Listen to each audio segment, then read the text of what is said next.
We are live. Tell your friends you're listening to the Verhoeven Effect podcast. I'm Conlon. And I'm Nathan. Tonight we have another very special episode. We have the 1991 movie Backdraft. Nathan, do you have the history of the movie Backdraft? I saw this in the theaters.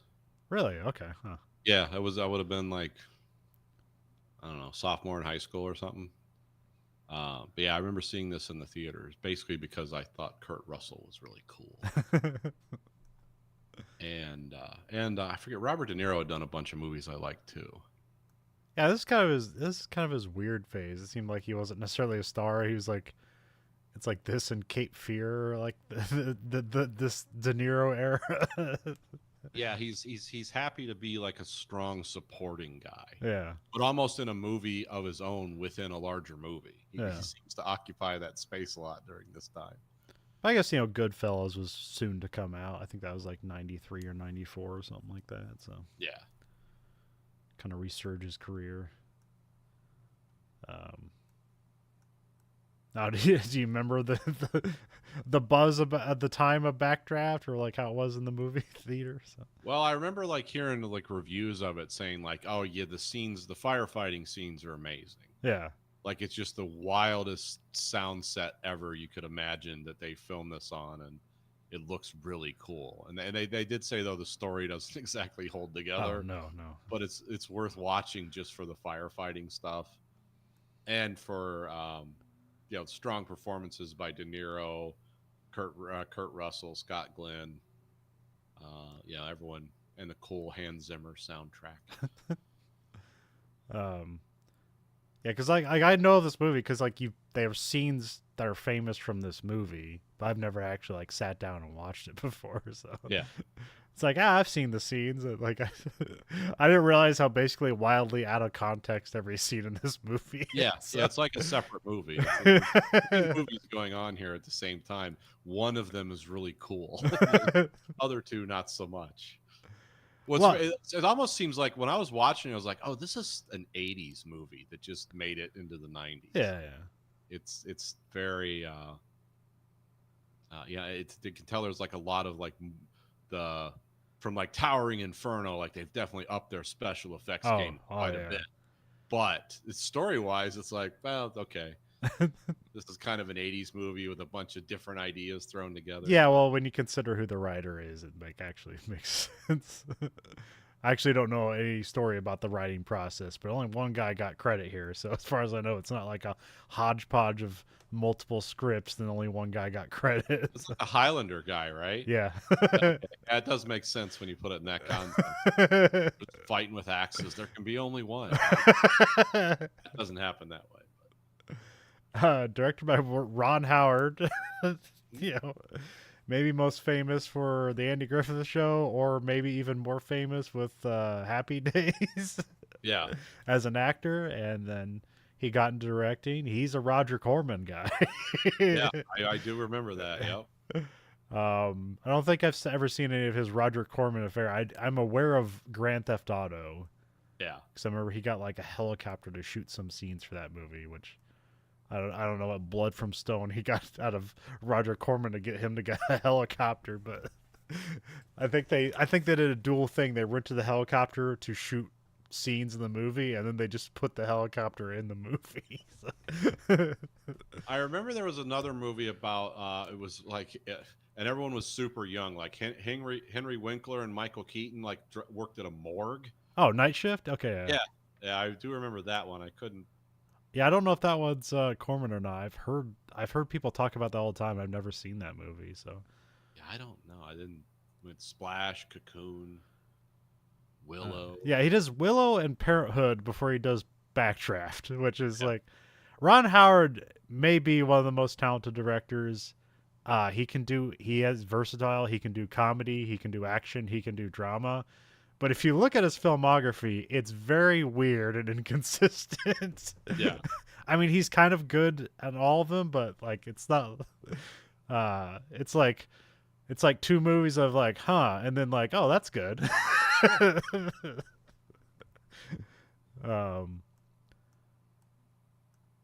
Apollo 13 was another that was a big one that got some Oscar buzz. What Ransom is like? Was that a remake of Kurosawa's High Low? Yes, I think so. I've never actually seen that, but I just remember when we did High Low. I was like, oh, that's what Ransom's about. Okay, he won the Best Picture Oscar for A Beautiful Mind, which I think that's I don't know. I've only seen bits and pieces of it. I remember people thinking that that's one of those like one of the poorer like best movie pictures. It's actually really good. Okay. I enjoyed it, but I also I just remember being I don't know, I didn't for something it just was off putting to me and I didn't like go along with the ride. I just thought it was how would you put it, condescending or something. It's like I didn't buy in anything it was selling. So well, I thought it was interesting because it was about John Nash, yeah. who was like the guy who basically visualized and invented game theory and all the mathematics that go along with it. Because if you study nuclear war, you study a lot of John Nash. Just by default, you're like, oh, this is the thinking behind this, which you find out very quickly is like way above my mental abilities. But like, oh, okay, this is still kind of cool. Well, also, I see why we built like 70,000 nuclear weapons. It's like it's all like reward versus risk. It's like that's a huge risk.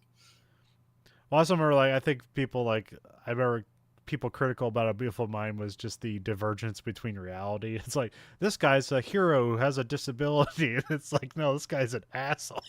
This guy's kind of a pain in the ass, but... and cheated on his wife a bunch, and like all that stuff. I really like Cinderella Man. I think that's an underrated one of his. Just a boxing, old timey boxing movie. Yep. Where it's really simple. The guy breaks his arm, and then he's like to make money. He's like working a dock with one arm. He's lifting it with his left arm, and so when he gets back in the boxing ring, he now has this like super powerful left punch that he never had before. And he did the Da Vinci Code movies. He did all three. I think I saw the first one. That was it. Watched the first one, and that was enough for me. It's like, okay, there's get what the buzz is about. There's Angels of Demons and Inferno. I didn't know Inferno existed or was released. Apparently, made like $100 million or something. I don't know.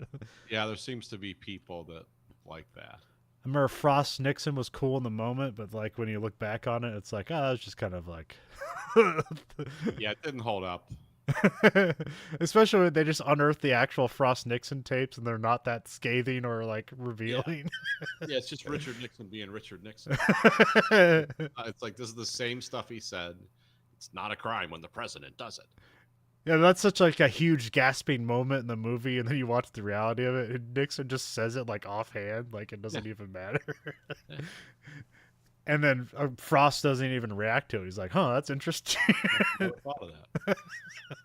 Well, see that you got to remember that became like Nixon was the prototype for what they call the theory of the unitary executive, which is becoming how America is run now, where it's like, well, the House and the Senate are a mess. Yeah. The Supreme Court is just a staid group that's like, well, it depends on how many elections you win. That's what the Supreme Court is, and it's like been tacking conservative now for 35 years. It's not going to change course anytime soon. So what you have is both parties now want this, what you call unitary executives, where the president is the ultimate power. He does things, and then you work it out legally later. Which in the case of guys like Barack Obama or Joe Biden, it's like, okay, well, they seem like capable men. But when you get guys like Trump coming around, it's like, wait a minute, this guy controls nuclear weapons. Crap. This unitary executive is not such a good idea. So it's like, yeah, which has always been like, if you look at the U.S. Like presidency, it's always been a weird thing because it's not a king, but it has the power of an emperor, but it's elected. So it's like, huh, okay, wow, that's interesting. But the president can essentially, ask for forgiveness later for what he does now. And that's always kind of been how our system works, which is crazy if you get the wrong person in charge. I mean, the way the president is set up is it's not supposed to have like that much influence home-wise. That's supposed to be what Congress does. But now, of course, that's not necessarily true anymore. The president is for making war, for trade deals. And that's what Nixon's thing was. He was only interested in foreign policy. Remember his famous thing like domestic politics is just building shit houses in Peoria. Yeah, I don't know how we got on that, but yeah, that's Frost Nixon tapes. Oh yeah, yeah. So of course I'm going to talk about Nixon for 20 minutes. But one of my favorite, really underrated ones of Ron Howard was The Heart of the Sea. Okay, I haven't which seen is the that. story that Moby Dick was based on. Oh right, yeah. And it's far out. I mean, it's like so ridiculous, but it's insanely cool at the same time. And you realize like, oh no, it was based on the actual ship that like had the whaling ship that had this problem, which you never think. You always think like, oh, the poor whales, but you realize like back at that time, it's like, oh, these guys were fighting a monster of the sea with a wooden ship to kill it and to like may bring home its blubber. And it's like those things can kill you if they decide to. They're much bigger than you. It's not nowadays where you're firing a harpoon off of a steel ship with giant engines in it. Like the whales can still, I think the Japanese still do it pretty effectively, but yeah, it's like back then at that time, like, oh, it was man against nature. Yeah, they didn't have an invisible bird of prey waiting to save the whale. Yeah, no photon torpedoes. And they were throwing the spears by hand. Yeah. There was just a guy, like, get this thing full of harpoons and drag it down with the sails. It's like, that's nuts. And it's as big as a bus. I liked Rush. I liked it more after I got into F1 because it's just like, oh yeah, this is even more insane than what you think it is. Because that Rush was the time where it's like, yeah, look to your left, look to your right. Like by the end of the season, you won't see those guys anymore. And then the infamous Solo, a Star Wars movie, which was taken away from the Lord and Miller guys and given to Ron Howard, and it's a fine movie. Like there's worse Star Wars movies now, so like people are at the time people are like, this is the worst thing. This is the worst Star Wars thing ever produced, and now it's kind of quaint by comparison. And I don't recognize anything after that. I do know he's trying to get Seven Eves made into a movie, but it probably will never happen. Yeah, so good luck with that. And I think he was supposed to, at one point, there's supposed to be a combination of the Gunslinger, where there was going to be a TV series, and he was going to direct the movies. Yeah, there was going to be a movie that launched a TV series with Javier Bardem as Roland of Gilead, or Bardem as Roland of Gilead. And it was going to be dream sequences, and it was going to tell the whole story, and a movie was going to launch an HBO super series. And it's like, this sounds amazing. It's never going to happen. And it didn't. But yeah, he's effectively spent his entire life in Hollywood. So it's I guess it's expected he would know what he's doing around movies. So and seems like a relatively normal guy. Yeah. And puts his brother in everything. So yeah, a good brother. All ships rise with the tide. Which I always remember Clint Howard in that Star Trek episode. So. Oh yeah. And then this was shot by Mikhail Solomon, which I think that's whatever. Michael Solomon, maybe. He's Danish. It's okay. Yeah, probably Mikhail. I don't know. Yeah, we last saw him. He shot The Abyss. He shot this. He did Far and Away, which is another Ron Howard movie. Which that's probably like, I don't know. I remember people. I don't know if that's Ron Howard's worst movie, but it's one of the most disappointing. It seemed to stop a lot of people. Is that the one where Tom Cruise was trying to do an Irish accent? Yeah. Okay. Yeah, I remember it was kind of weird. Yeah, it was Tom Cruise and Nicole Kidman, and it's like they're Irish and they're trying to get land and stuff like that. And it's like it almost works but doesn't. So I think I watched it once and lost interest. I was like, oh, okay. But yeah, it's weird that this guy took on The Abyss, which is a horrendous production, and then let's do Backdraft. Let's get into fire instead of water, which I didn't hear horrendous production stuff with this movie other than it was complicated to shoot. So well, that probably means safe. It was yeah. This as safe as possible. Written by Gregory Wyden, who like we said, he wrote Highlander, which I need to look into the history of Highlander because I guess it was a complete accident that ever got made. I can see that. I forget what it's something like. I forget the story behind it that I heard on another podcast, but it seemed like something like some like con men, like Wall Street guys just needed a script to like hide money or something, and then they got Highlander because they just like found it somewhere, and then like it just accidentally got made somehow. I don't know if any of that's true, but it sounds amazing. Makes sense. Because it's like, let's get this. Who's the cast? Well, let's see. We got the guy who can't see. We got Clancy Brown. Sean Connery's behind on his taxes. Let's get him here. And yeah, there we go. He's gonna play Spaniard, of course. He's gonna play Spaniard because that makes sense. Spanish. Well, he's got his hair in a ponytail. He's wearing an earring. He has a distinct Scottish accent. It's like, but the earring. And the sword, which is like not a Spanish sword at all. It was like, okay. But I know the Gregory Wyden is also a fireman. So that makes. I didn't know about that, so I was like, okay, well, he's got some. At least he knows what he's talking about, I guess. So, yeah. And then he's also wrote like he wrote and directed the first Prophecy movie, which is like I've never seen them. I see bits of them. They seem like they're kind of fun, weird, like sci-fi angel into the world movies or something like that. They are cool. The coolest part is Christopher Walken. Yeah, and he's in all of them, so he must have liked doing it, or they gave him money. I don't know, because I think the other two are basically like straight to DVD, but Christopher Walken's still in them. So I think Viggo Mortensen's in them too. I think Eric Stoltz is like in the first one, and Virginia Madsen. Yeah.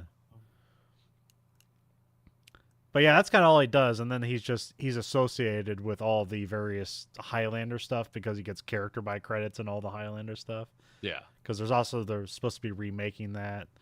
There was a TV show, there was like 8 movies, and none of them are actually that good. The first one just works because it's like, that's an interesting idea. You kill a guy and you get his powers.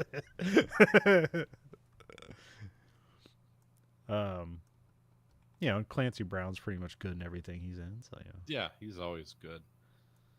Christopher Lambert just like works as your weird, we need a European and America movie. Yeah.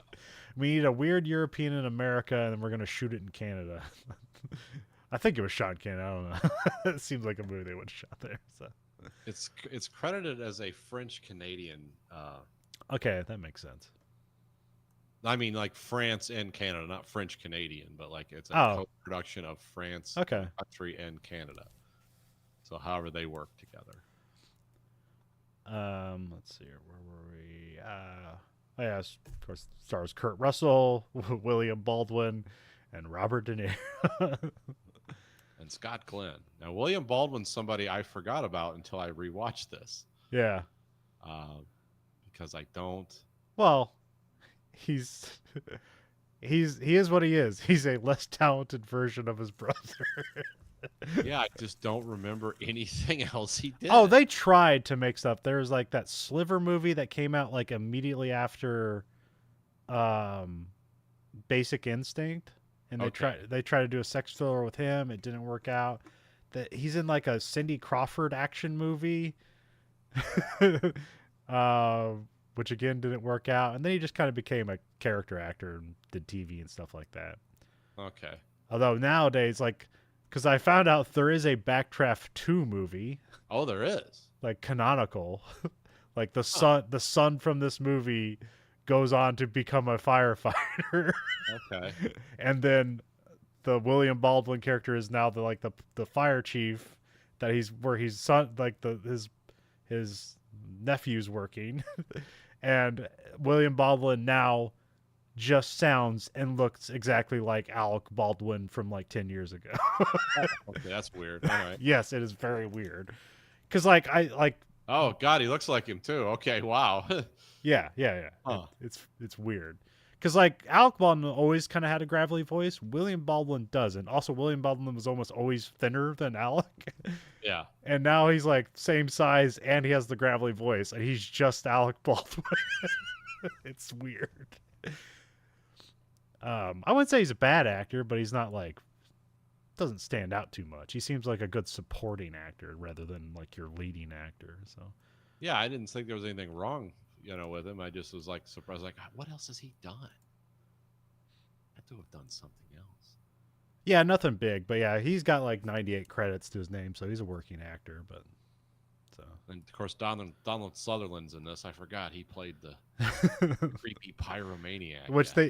they bring him back for the Backdraft 2 movie. So Oh, I was thinking about watching it, but I was like, nah, because I was watching this one on Amazon, and so it pops up like, would you like to see this? And when you pull up the Amazon page, it has like basically like 4.5 stars. Like, is this a good hidden gem that I don't know about? But then you go to like Rotten Tomatoes, it's like 40%. It's like, probably not, but oh well.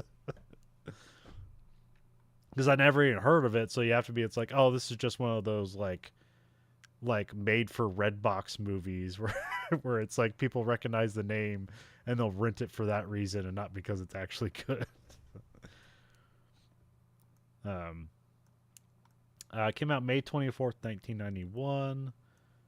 Which I don't know if you if that's any kind of time to you, Nathan. You know what you're doing in May of 91. So. I was getting ready for another boring summer. Getting ready for Terminator 2 to come out. I think this is the year Terminator 2 came out. I think so, yeah. 91 was a big year. That's why this movie often like is over forgotten, I think, because a lot of movies came out then. All right, so we have Act 1, we get fade in, we get kids talking as like a flashlight shines on fire helmets. The kids are putting on fireman coats. There's a bell ring, and then like their dad, Dennis McCaffrey, played by Kurt Russell, is like ready to like go off to fight the fire. Dennis takes his younger kid along to the call, which this is Brian. And then I was like, I didn't understand at first because I was like, well, that's Kurt Russell. I know he's in this movie. And then there was like, the fire trucks were like old timey, and then there was like a bunch of like 70s cars around it. Like, wait, is this movie a period piece that I don't remember? I'm like, well, that will be revealed how this works. So yeah, they get to a building. There's like a fire on the top floor. It's like kind of 3 floors up or something like that. Dennis like, he's like calls up one fire escape and then like leaps to the balcony across the way. So, showing off he's like his kid's just down there smiling like, yeah, dad's fighting the fire. He breaks in a window, saves a kid. The ladder truck's getting set up. I noticed the ladder. Okay. I tried looking this up and I got I didn't know. I guess I didn't search it right. So on these old timey ladder trucks, what's the steering contraption at the back doing? I don't know much about how fire equipment works. Okay. I used to think that was like how they turned corners. Yeah, well, I didn't know if it was like does something with the ladder or if it's steering the rear wheels. Yeah, I mean that could be that it directs the ladder. That's what I was thinking. That actually makes more sense.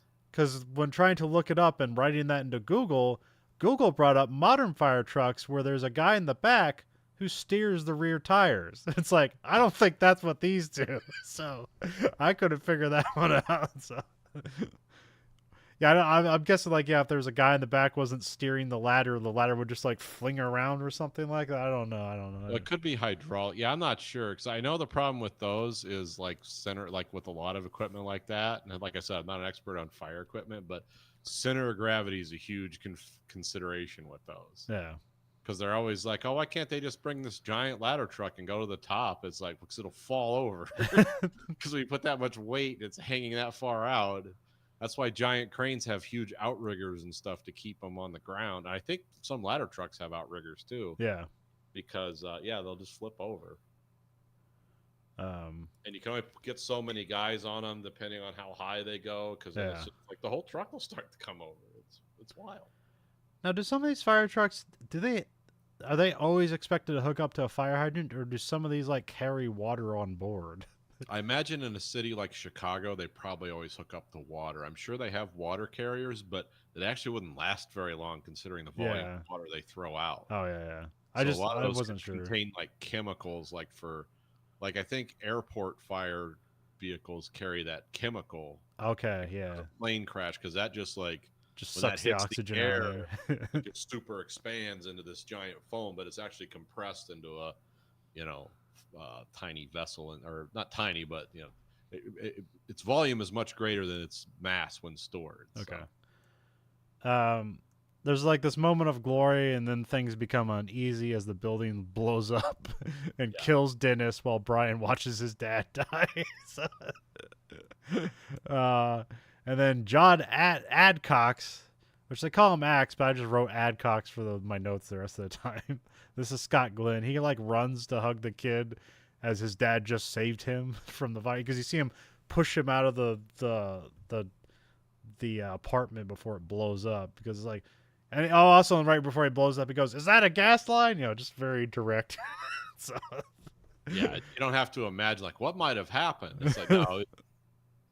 Well, this led to watching this and looking up material about this led to a nightmarish journey down YouTube fireman talk videos about what fighting fires is really like and what the oxygen masks are really do most of the time. And it's like when you find out like, oh, these guys never take those masks off. And oh, okay. when they explain why, it's like, oh yeah, because you can be, and these are like big city firemen where you're dealing with multi-story structure fires, which are the most dangerous of all.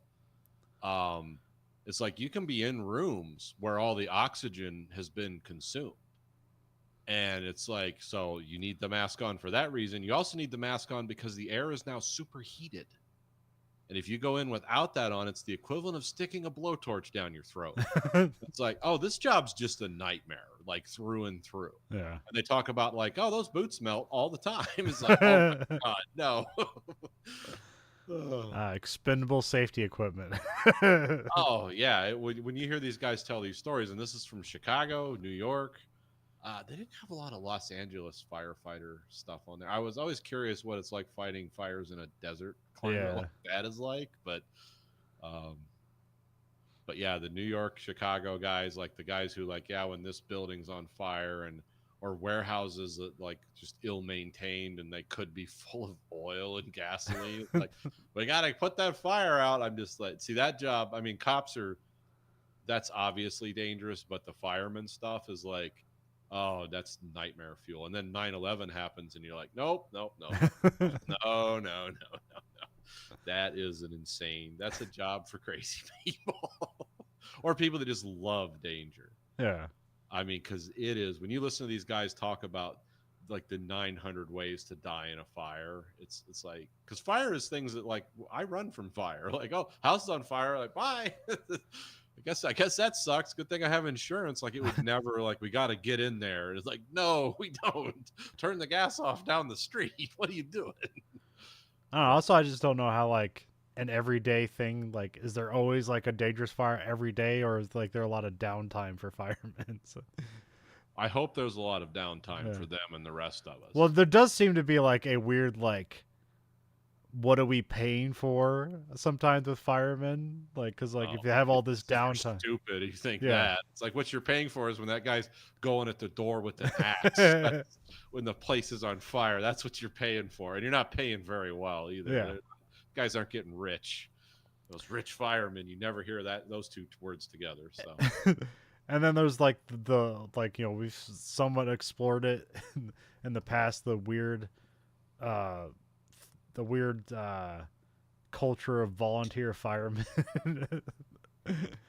It's like, yeah. It's one of those things, like I respect it from a distance because I've seen houses burn up around me. I mean, me and Stacy like sat on the street not 2 months ago, one went up. And it's like, it's just a house like mine. It's a single family dwelling. This one was multi-stored. It wasn't ranch.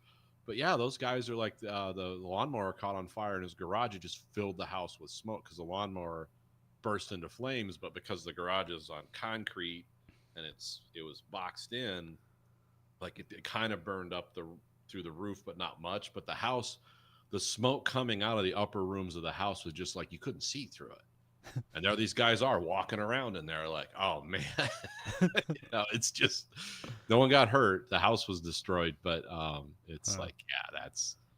But yeah, you just hear them. You just like they're like bam, bam, bam. They're just breaking because they don't know if no one was home. That's why it got as far as it did.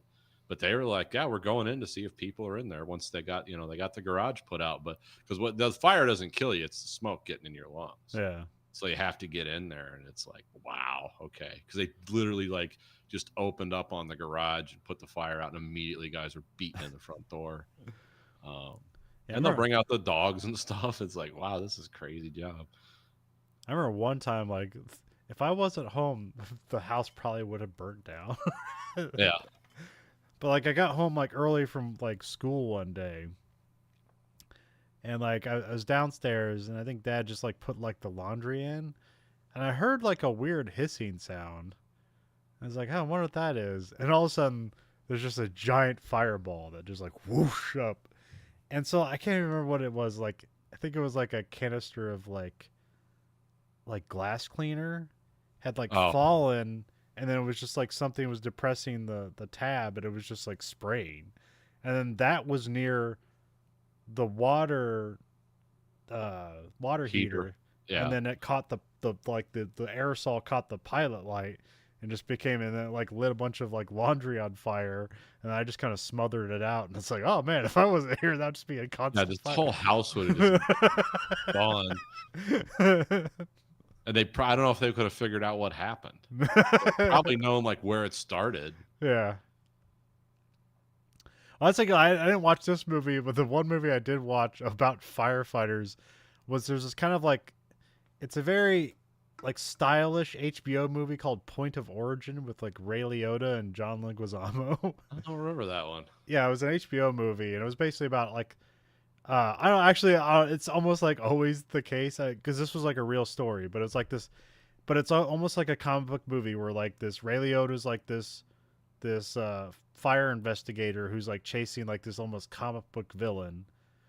And then at the end is what's revealed is like, oh, he was starting the fires all along and solving his own crimes. Oh, okay. There was a fireman in California was doing that. Yeah, it's like a constant thing that happens. That's wild. It's like, I'm going to become the evil I fight. It's like that story about, was it Looking into the Abyss? Or, no, it's he who fights monsters becomes them, or something. Or you don't become one, or something like that. But yeah, like a firemen are like a fallen witcher. But yeah, so I was like, so that's like my reference for like firefighter movies, and I was watching this expecting that to happen the whole time. But it sort of happens, but not really. I mean, they lean in that direction. I don't know. Anytime the thriller part of this movie, it tries to make everybody like could be the culprit, and like all they do to like hint at that is just have one scene where they're kind of weird. It's like, oh, maybe he did it, and that's all they do. Yeah, it's kind of, if you don't pay attention, you'll miss it. And then in the next scene, you'll be like, why are these characters talking about this guy? What did he do? Did they see a picture or something? And it's like, no, someone gave someone a long look. If staring balefully at people made you a suspect in crimes, I would constantly be interrogated. What are you looking at? He did it. Huh? So yeah, anyway, Dennis gets blown up. His like helmet lands on the ground next to his kid. Yes. Very, that would actually be pure nightmare fuel if that really happened. But in the movie, it's very symbolic. Yeah, Brian picks up his dad's helmet and he's like crying as a photographer takes a picture of him. And then we get the titles Backdraft as like the fire fills in the letters. It's like really cool. I don't know if fires ever looked better since or before this movie. This might be the best. Actually, a good question. You can't imagine a movie where fire was the main antagonist of the film. It's like that. But the only thing in this movie that makes perfect sense that they put this kind of effort into it. It's like, that's the bad guy. It's fire. but also just like, we have CGI fire now, which seems like, oh, that's a tool, it's helpful, but it never gels well. Like, you always No. know, like, nobody's in danger. Whereas this movie, it's like, oh, everybody's in danger. Yeah, and fire is coming for you. It's waiting to jump out at you. And then they anthropomorphize fire in this movie Oh all the yeah, time. yeah. It's like it's a living Oh thing. yeah, it's. I mean, when you like, yeah, I mean, it's basically like this. Basically, like a Stephen King novel. The fire is alive and is trying to kill you. Yeah. It has a voice. It growls. It has Yep. intention. It's like, which is stupid, but makes it interesting. Well, yeah, it's like if you put yourself outside of this movie, it's like okay, but in the world of the movie, and it also makes you like imagine if you're a fireman in a building that's on fire. Yeah. But the danger is not the fire you see. It's like suddenly introducing oxygen into a room, and the fire is going to attack you like like the id monster from Forbidden Planet. It's like, whoa, this is wild. It's like that makes fire just scary on it's multiple dimensions. And then there's something about human beings and fire and our relationship with fire and how like all humans universally will like, let's get in a circle and burn wood because that's like ingrained in our DNA. Yes, But then I'm surprised Prometheus wasn't mentioned in this movie. yeah, that should have been like, yeah. We also get fade out. The fire goes out in the backdraft titles. Then we get 20 years later. The camera focuses on a Life magazine article about firefighters with Brian on the front of it crying with his dad's helmet. Whatever the hell happened to Life magazine? Is it overblown in how much it's like central to history and then it just disappeared, or like what happened to it? Sorry. I don't know what happened exactly with that. You think just like TV and yeah, TV movies like, just kind of took over like what the imagination, the great life covers made. So yeah, I think like yeah, like because what like oh, I'm trying to think of like during the Vietnam War when they sent like film cameras to Vietnam, yeah, that started to like replace Life magazine. yeah, Life magazine was huge like in World War II. yeah. And then they kind of made photojournalism into like it's journalism and art. Like we're gonna win the Pulitzer Prize for these pictures and for this kind of work. And then live action kind of overtook it because it was Time Life magazine, and now is Time magazine still published? I think so.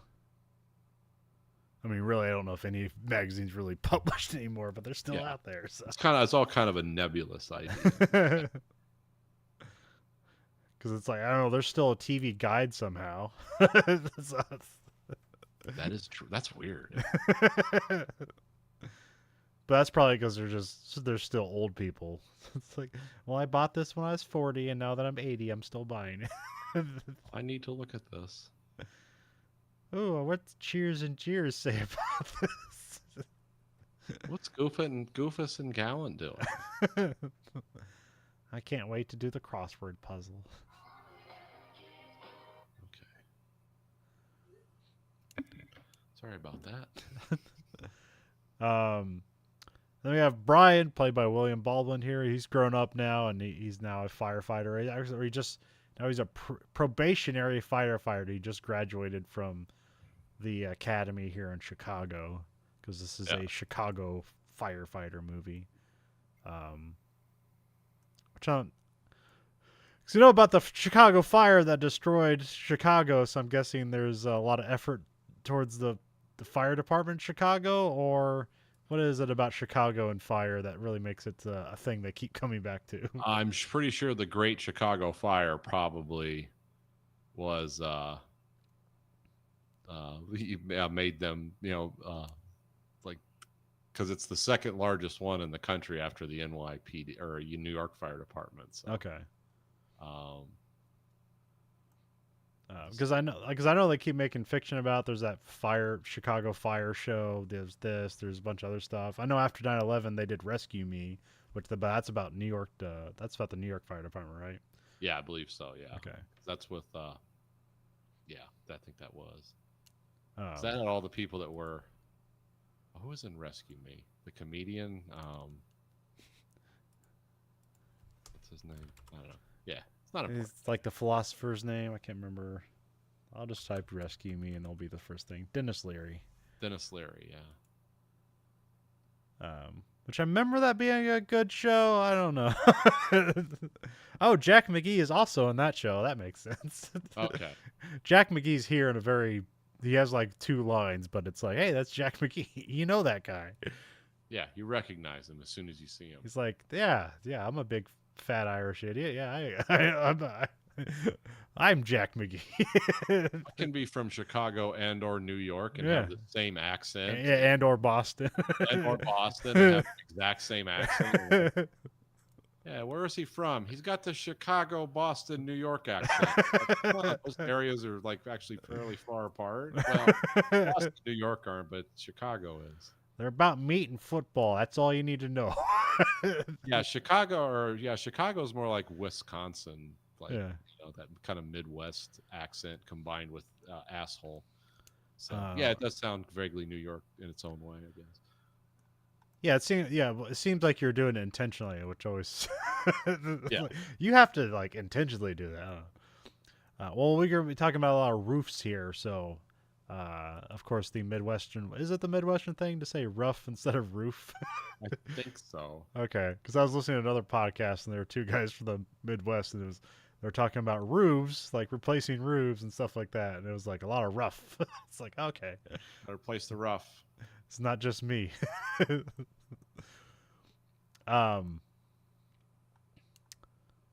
See here. Oh yeah, like the bar. Oh yeah, so yeah, Brian goes up to the bartender, and the bartender basically goes through like all of Brian's various jobs that he's been trying. So it's like, he's been trying everything to get away from this, to be of being a firefighter, but he gets dragged back in. He was like a used car salesman and a parts salesman. He's always a salesman in everything he did. Which he makes it sound like he was successful at some of it, but it still just never worked out. But I guess his heart wasn't in it or whatever. Yeah, I don't know. I've looked into sales jobs. Sometimes I think I could lie to people, but then I realize like I don't really want to do that all the time. Yeah, I don't want that to be the majority of my life. And then I became the ultimate sarcastic customer. Like I evolved into that customer guy that was like, I'm kind of an asshole, but it's like, okay, go through your thing, but understand like this is where we're going to meet right here at this price. Say whatever you want. This is what I'm going to pay. And it's like, so we can skip this or you can go through it because your boss says you have to. I get that. I work for a living too. So go through your dance, but this is where we're going to meet. And like they almost never upsell me. And I just watch the light go out in their eyes. So I don't want to be the guy who the light goes out in his eyes. Or they won't sell it to me. It's like, all right, cool. I'll go get it somewhere else. Which always leads to, well, can you meet me halfway? It's like, no, meeting you halfway would be what I originally proposed. Well, don't leave. It's like, why? What are you going to do? So, yeah, that's why I never got into sales, because I became like that guy. It's like, at least make me feel like I got a good deal. just like, don't do the I'm going to screw you and you're going to like it. Make me feel like I outsmarted you, even if I didn't. But, yeah, sales jobs suck. Because of guys and people that are even way more explosive assholes than I am. Like, when I bought cars, I don't really negotiate. I'm just like, I'm buying this car and I'm never going to buy a car from you ever again. Well, for buying cars is not like fraught for me because I have that inside advantage where I just buy them. Well, I work for the company, so here's what the paper says I'm paying. Yeah, can I interest you in the no? I have done some things because it's like, well, I want to protect myself too. So it's like, yeah, put the warranty on it. Oh, you're going to go for the warranty? It's like, yeah, I am, because I know what it costs to fix them. Brian gets the fire engine job he wants, I guess, engine 115 by bribing some fire chief or something with whiskey or something. Yeah. And then we cut to some guy walks up to a house, and as he opens the door, the place just explodes with fire, and he's like thrown across into a car, which Yeah, it seems like a bomb went yeah. off. It's like, oh, was there an IRA bombing in Chicago? What the hell was this? Then we cut to fire trucks raced by the bar with the new recruits there. Then we have Jen, played by Jennifer Jason Leigh, notices Brian. He seems like embarrassed that like he didn't talk to her for 4 months that he's been here, but then she actually hasn't seen him for 6 years, so I guess he's even more embarrassed. Yeah, either 4 months or 6 years. Which one is it? And then he just gets hit with a hose that somebody hooked up, I guess. And seems like it should be way more powerful. But yeah, this is not a great role for Jennifer Jason Leigh. She kind of just is just there and doesn't really do a lot. But Yeah, she seems super young at this time. yeah, I don't know. They also have like Rebecca De Mornay is also in this, and she's great in the role. But like both their roles are basically like here's my emotional support woman. That's like all they do. So. Yeah. We're the wives and girlfriends of the more interesting people that control people that do cool stuff. May die and make us widows and orphans, but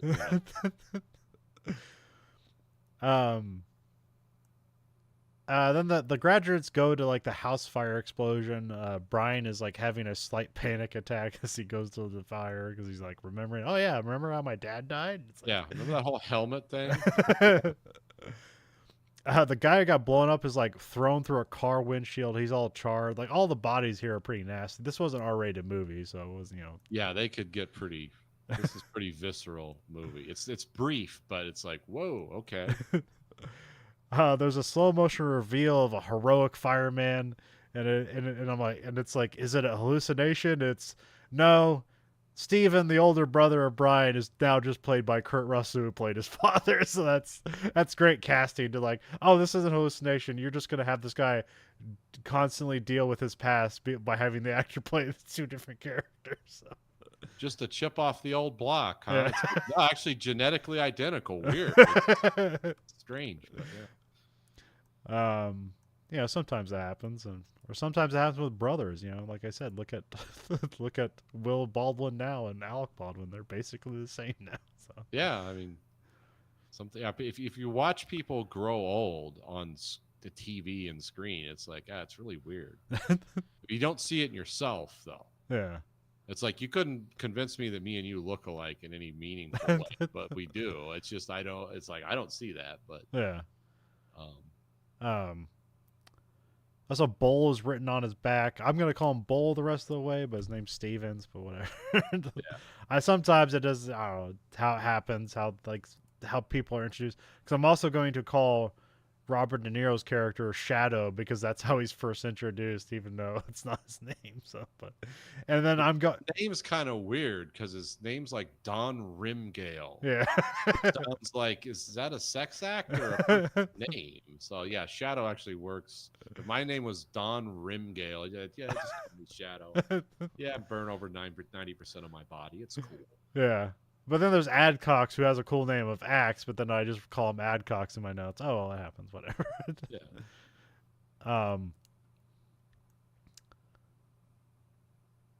Yeah. Here Brian finds out that he's being put with Station 17 with his brother, which he doesn't want. He talks about how like the place he chose was like the farthest away from his brother, so now he has to work with his brother. So they have a contentious relationship for some reason. I guess because he didn't get over his dad dying. I don't know. Well, I guess he's like attempted to be a firefighter several times, and so his brother's like fed up with him. Like, yeah, just don't. Why are you going through this again? You're just gonna fail again. So that's what's actually going on here. But they don't really hatch that out till about like half an hour into the movie. Yeah, this movie's not good on like a lot of like character explanation. There is development, but it's like there's this conflict going on, but it's not exactly. I mean, you can kind of vibe what's going on because of the kind of movie it is. It's like, oh, okay, but nothing's ever spelled out because the actors are kind of emotional, almost like it's like they just walk on screen and then everyone's very emotional. It's like, okay, what's the backstory here? Why do these two guys? I mean, the story that works is, well, I'm not sure about the SQ which story works. There's two stories going on here, and maybe a third, where there's the hero's journey of the Brian character, where like he watched his dad die, and now he's gonna like escape his fear by becoming the thing he fears the most. Yeah. Well, he doesn't fear the being a firefighter. He fears the fire and dying, and I guess making people sad or something. Yeah. And that's kind of like your main story, which that's one that makes most sense. That's the most broad, unoriginal part of the movie. And then you have like the thriller, like who done it part of the movie, which is probably the most interesting, but also the poorly done because its conclusion is stupid. Yeah. There's easier ways to do what you're trying to do than come up with these elaborate and dangerous schemes Yeah. to kill people. And then you got like your kind of like your And you better hope that like guy's wife or kid isn't opening that door. And then you have like, you know, your not corporate espionage, but like city hall espionage. Well, not espionage, just like corruption. Yeah. Which is just kind of thrown in there as like the explanation for it. So that then not anybody that way it's supposed to soften it that like, oh, our good guys can't be completely bad guys, like they had like good intentions and destroying and killing people. These are the good killers. The good killers. I mean, it's not like viscerally we don't feel that, but it's like also there's, I don't know. Again, there's better way. If you want to expose city hall corruption in Chicago, just call the Tribune. Say, hey, this is what I think's what's going on, because like corruption in Chicago, they both start with a C. They go hand in hand. What did they say? You're better off being what you're better off being a bank robber than like the governor of Illinois. To prison are almost the same. It's like even odds. Yeah. I don't know if that's true or not, but you know, seems true. Might as well be true. I mean, I know who Mayor Daley was. Yeah. We all remember Rod Blagojevich.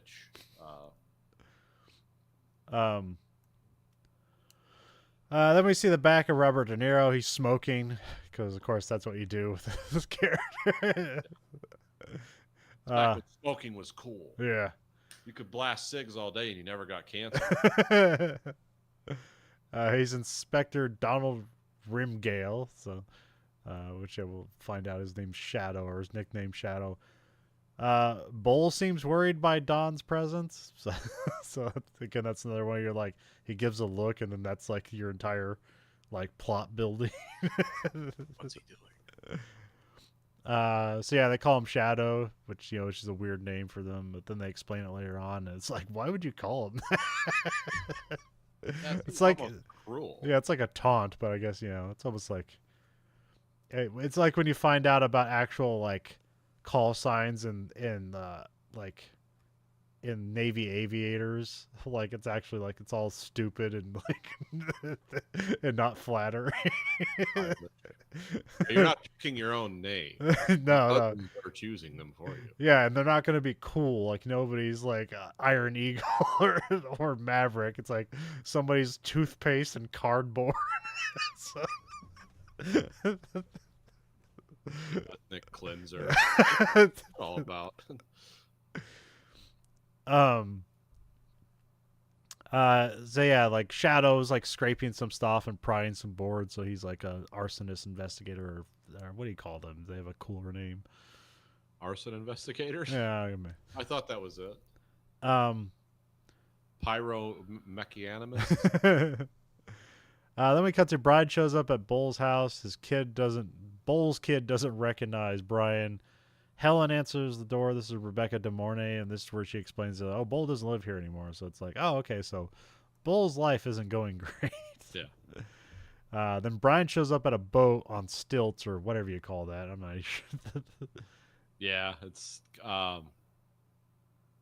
dry dock pylons. Yeah, something like that. Which I guess he lives on now. So yeah, that's got to be fun in the winters. Which I don't know, that's a thing in the 90s, like your main characters living on boats. Yeah, they're vagabonds. They're not moored to anything. I don't know, maybe most famous in Miami Vice, but like they had it in at least one of the Lethal Weapons. He lived on a boat, right? And then yeah, I think so. Yep. but yeah, there's a lot of people that just lived on boats. in 90s movies. They show off some fire accelerant or whatever it is, and like he says, like I got it from Adcox. I use it to clean the boat. So I forget what this is.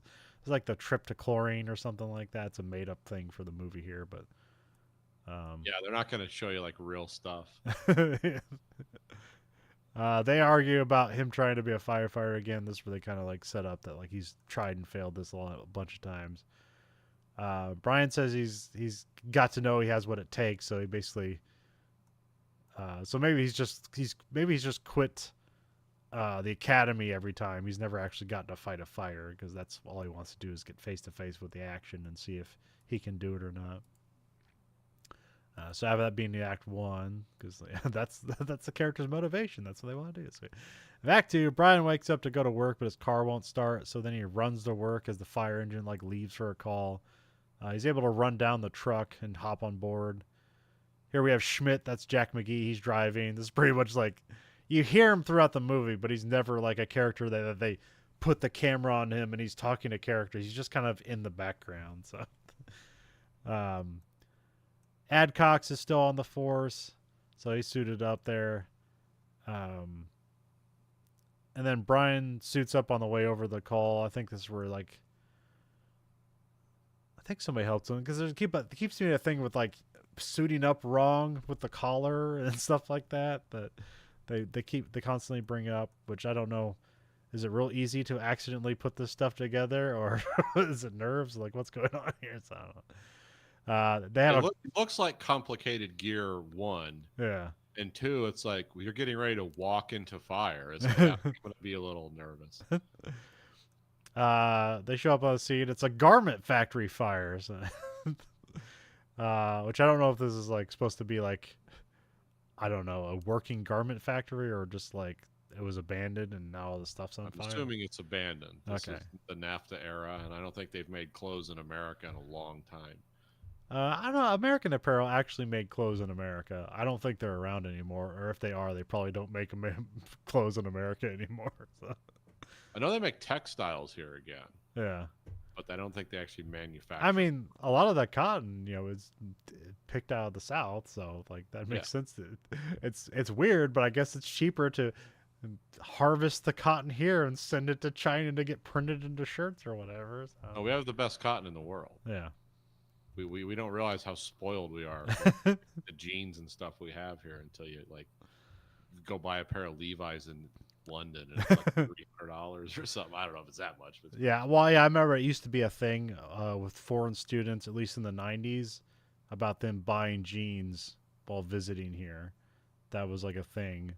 Yeah. And it seemed to be a thing until into the 2000s. I don't know if it's still a thing, being that it seems like everything's even now, and it's like, like it used to be if I bought something from Japan, it would basically be like the price of the thing, double that for the shipping. And it's like I can get stuff from Japan with free shipping. It's like fucking stupid. I get crazy like model stuff with not a word of English on it, and it's like, yeah, this is cool. Dude, next day shipping. Yeah, it's like this is.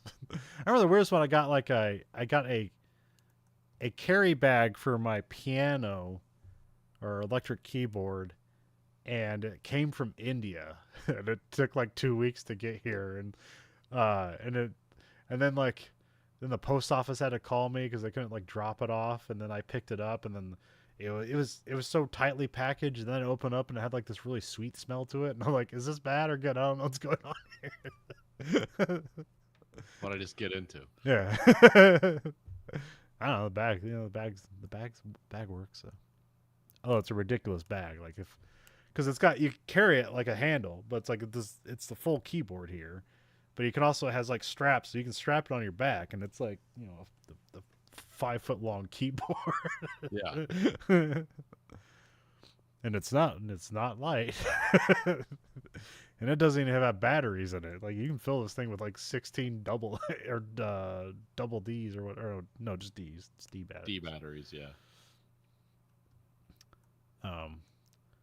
which I don't know the last time I've used a D battery or what even still uses D batteries. Yeah, they're not common. There's C batteries still. D batteries are like, man, I don't think you can get those at the Sam's like Super Shop or Costco pack anymore. Yeah. You can, if you needed like 200 AAA batteries, like you can get them there. But now you can get those CRT 123 batteries there too. Oh, those watch batteries or whatever? Or No, the ones like the flashlights use, I don't.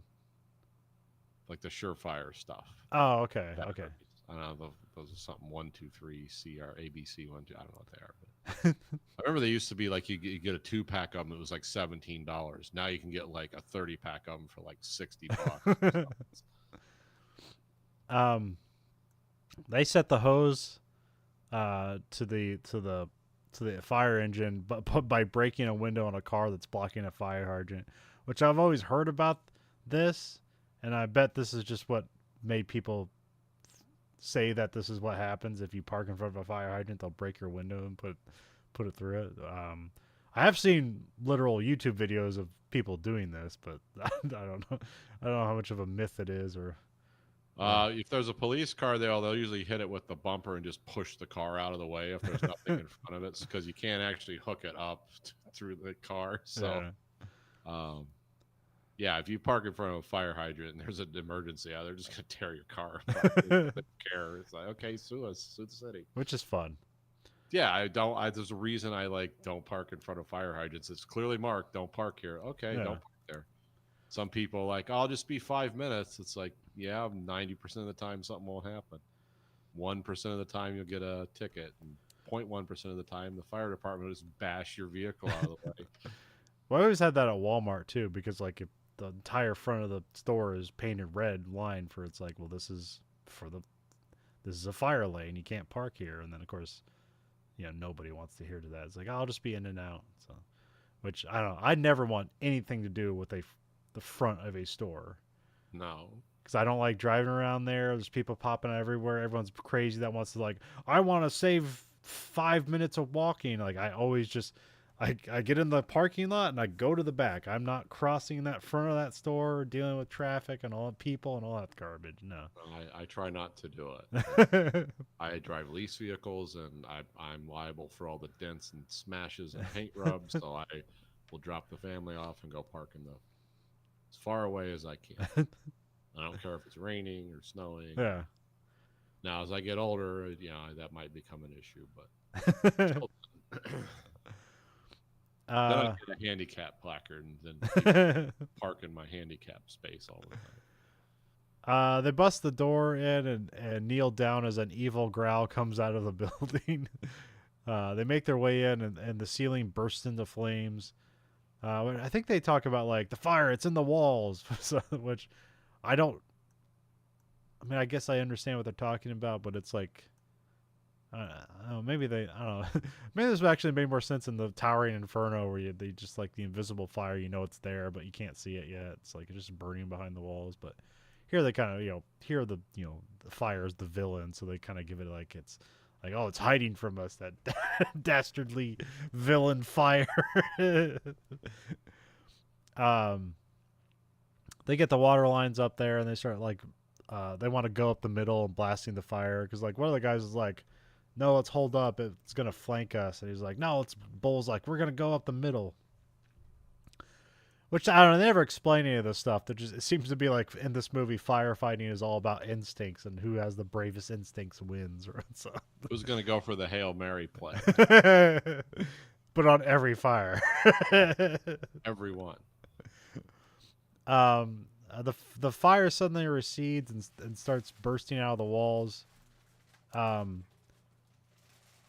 also call for backup, but backup isn't coming. Bull gives the call to dig in, and so they huddle in the middle of the floor as everything, like, blows up around them.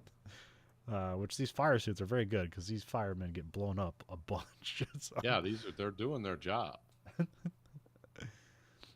The floor collapses and, like, a fireman falls through, and then Bull and Grindle pull up the guy, which I forget what they say here, but, like, I think he says like "you go, I go" or something like that. It's a phrase they'll bring back, or like "you go, we go" or something like that. Basically mean like I'm not letting go of you. So it's like, like I'll just die rather than deal with the embarrassment of having let you go. So I'll just die. Only I was Roy Batty and could just lift you up with one arm. Like Nexus sixth strength.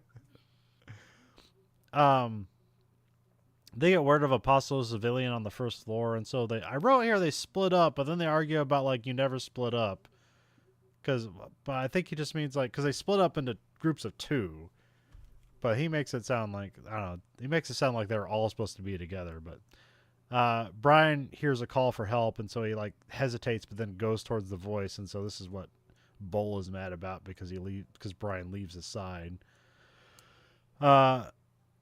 Brian's caught in all the fires. It like dances all over the floor, which this is all cool stuff. Which I guess the way they accomplished that is that they lit a fire on a ceiling and then just reversed or flipped the footage to make it look like it was on the floor. Which because I guess fire doesn't act like this, so they had to make it act like that. So, but it just looked cool. I still remember the Skylab experiments they did when they were like, "What would it be like to fight fire in space?" Oh, a complete nightmare. Actually, it becomes something totally different in space because it just floats around. It doesn't have to follow a track. It just floats in the air, and as long as it has enough combustible material, it'll spread. Yeah, where's the space firefighter movie? Get on Luc Besson if you're not being sued for sexual harassment. Yeah. When you're done with that, you're done with all the weird sex stuff that you just have to do because you're French. Then Brian grabs a person and then he goes out to like, and then he throws the lady on the ground, and then like the guys are doing like CPR, and then it's revealed to be a mannequin, which is like it's a good funny scene, but it's like, how do you not? I must be a heavy mannequin, or he just be completely out of it. Weighted mannequin. Because I think you can tell the difference between a mannequin and a person, but whatever. I hope so.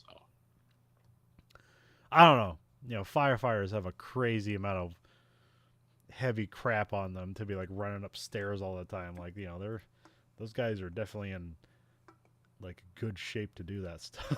Oh yeah. So I had like a 60-pound bag that I take to work, and like one time I was like the elevator was full, so like I'll just take the stairs, thinking like, oh, I need to go up 2 floors. I forgot I was like on the 4th floor, and I need to get to the 2nd floor. So actually, he was going up 6 floors. And by the time I got to the top of the thing, like oh, my legs are rubbery. I'm not gonna make it. I was going at a walking pace. Yeah, It wasn't like taking the steps 2 at a time. Yeah. Like, oh, firefighters probably have like twice this weight on. It's like, okay, yeah. I mean, if I practiced it, I would have gotten used to it, but it just gives you some perspective. And that makes that scene in Ghostbusters even more funnier. And actually implausible, because don't they have to go up like 200 feet of 200 stories or something like that? Oh, it's something crazy. And like, what's the line? The one guy. It's like what they're carrying. It's like, yeah, we're only carrying an unlicensed nuclear accelerator. Yeah. I wonder what that weighs. So yeah, Brian gets laughed at as it's also revealed that Grindel saved the actual lady, or actually it's Grindel and Tim. He's also a probie. Brian goes off to puke, and then Bull shows up to like be hard on him because it's like, yeah, you left my side, never do that. Which is like always like, they always have Bull just constantly be mad at Brian for like anything, but that's just kind of like that's what he has to go through. Yeah. And then we cut to, it's like the fire is kind of out, but we saw like firefighters using pikes and they're like breaking down the ceiling, which I'm guessing they're just like have it intentionally fall down and then rather have it accidentally fall down later. Like, why do they do that stuff? I'm assuming so, and Okay. that because everything's been saturated with water. Yeah, you want you don't want to leave pockets of water in there to freeze later or something. You want to release all that. I'm guessing, totally guessing. Yeah. And there's talk about how the flyer should have flashed, but I guess it didn't, which I don't necessarily know what they mean by that. Because that just means explodes in front of them. I mean, it did explode on them, so I don't. There's videos on like news cameras of like actual backdrafts and then what they call flashover, which is like I guess the temperature in the room. Flashover is like the temperature in the room rises to the point where everything in the room can combust. Is how it was explained in those videos I was watching on YouTube. Huh. And it's pretty wild because all of a sudden it's like you'll see the guys are in the house or whatever, and this isn't like backdraft. This is like, oh, they're in a room and it's like, oh, it's really hot in here, and then just the room just erupts because everything in there that's flammable is now just suddenly reached the point of combustion, and that's how it was explained to me. I'm sure it's probably more nuanced than that. I think also this is a scene like before when like Brian was staring at the fires that dance around. I think they have like a little like fire tornado inside there, which I don't know. Those are cool. I don't know how they created that, but I know how they happen in wildfires. I've seen those videos. Oh yeah. Oh yeah, when the forests are burning out west. Oh yeah, you get fire tornadoes. Sometimes you get actual tornadoes will form above those. But no, that's I forget the fire tornadoes how that is. There's like a valley or a break or something. It's like the difference in the higher air pressure and the lower air pressure. It'll like create this vortex. Okay. Flame. It's really wild. It's been filmed a few times. It's very rare because you got to be like close to the center of some really bad stuff and have a camera that may or may not still be working. But yeah. Shadow shows up. The alderman and Jin show up. So this is like earlier she talked about she got like a job at City Hall. So this is her job, which now it's like Brian like disrespects her or whatever, or he feels like it's like, oh, this was your good job. You're now with the evil guys or whatever. Which it's like what she's. I don't know. It's like it's These a guys job. are all the government. Yeah. How dare you? I mean, ultimately, this is the bad guy, so that makes sense. But it's like, but he doesn't know that. Yeah. It's like immediately like bad guy. It's like the alderman wants to hurry up on Shallow's report, which I'm not sure. No, he doesn't have to do a job here, but yeah, you just know there's like some pressure on Shadow, and then apparently Shadow is like holding off on just hastily getting to a conclusion. Which I don't know how much that happens in real life, but it's a constant drama in all movies and television. It's like there's a murder, like there's pressure from on top to solve the murder. But then pressure like that in corporate America to deliver results. Yeah. I don't know in cases like this if there's pressure. I know there's extreme pressure if it's like serial killers. It's like, oh, we got to find the Night Stalker or whatever. Yeah. But they'll assemble massive task forces and just throw unlimited amounts of manpower at it. I don't know if there's like a lot of pressure in the public service world to like, we got to get this report out so we look efficient. It's like, that's not how it works. It's just, oh, we're not efficient. Well, we'll just raise taxes until we are. Or in that we're a Republican, we're going to cut services until the city doesn't function and then blame poor people. But, you know, whatever. But you're a democratic city, so you're not going to. Well, you watch like a show like The First 48, and there's not like this like scene where like the mayor's like putting pressure on them to solve this case. It's like, no, it's called The First 48 because that's that's like the only time you can solve this murder case. Yeah, because everyone's gonna just disappear into the ether pretty soon. So.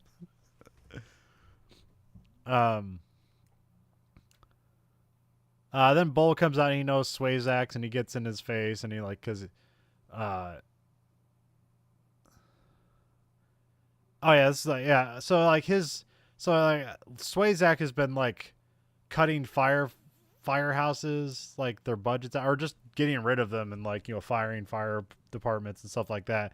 And like him doing that has led to them not having backup for this fire where presumably everybody should have been killed. So you know, he's like, you know, he's legitimately angry about this, and then you know, the evils of it will be revealed later on because it's like, I don't know, some sort of like real estate scheme or something like that.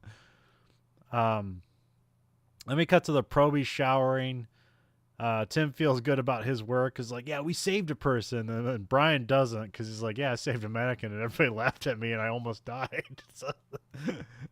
Then there's like a prank where like they ring the bell and so like they run to the the fire engine, what like they're in their underwear and towels, and then they just use that to get them out of the shower and make them make lunch in their underwear. So it's like weird. Yeah, they're having some. Yeah, there's a bunch of hazing rituals. Yeah, going yeah. on. Then Adcox gives a toast to the probies, and then the mannequin is used as a prop, so they brought that to the firehouse to make fun of Brian some more. Which I don't know if it's like, yeah, just we're having fun here, or if this is like bold, like, hey, we really don't want you. Want everybody to know. Yeah, it's not clear. I'm assuming he is wanted though, as long as you're putting forth a good effort. Yeah, as long as you don't get anybody killed, I think everyone will be happy with you. So. Then we cut to Bull drives Brian home. They sit in silence as Edwin Starr's war plays. You're like, war? What is it good for? Which I guess is on the nose, but whatever. Good guy. Bull asks if he'll see Brian tonight. He says yes, and so they cut to it's like some sort of get together to honor the chief retiring, but I don't know. I don't think we even see the chief here. They're just like he's talked about. I'm not sure. Yeah, it's just a bunch of guys in like formal firefighter uniforms. It's like some kind of ball or something. Yeah, and they're doing kind of a roast. But yeah. And then they see like a newspaper that's going around that's like misrepresented Brian as being like a hero of the fire, and they have a photo of him carrying the mannequin around, and then they show a different picture of the lady, and they're like, here it's putting two together, like that's the same person, and they also have his Life magazine picture, so you don't know if this is like intentional misinformation or if just somebody saw like what would make a good story and they went ahead with it. So I think it's the latter. Okay. Because there's also like could be a thing where it's like Swayzak made this happen because he wants it to, but I have no idea. That would be a little deep for this movie. Yeah, why Swayzak does anything is really... He's not like that extra dimensional a guy where it's like, aha, I will stab you in your psychological weakness about your father and your incompetent brother. It's like, no, this guy's more of a corrupt shithead. Played by the late great J.T. Walsh. Yeah. He was great at playing shit. Yeah, he was the best guy for that. Because like it's just somebody he just seems like a salesman where it's like, oh, he's lying. Yeah. But he seems jovial about it. Like you want to believe him, but you can't. I think I remember him. Sling Blade was like a role. Okay. He was there in the mental institution at the beginning of the story and then at the end. And that's when the Sling Blade character is like, I don't have to listen to you anymore. It's kind of like, oh, he's changed in his time outside, when he beat that country rock singer to death with a hammer. What's that guy's name? I forget. Anyway, on with the show.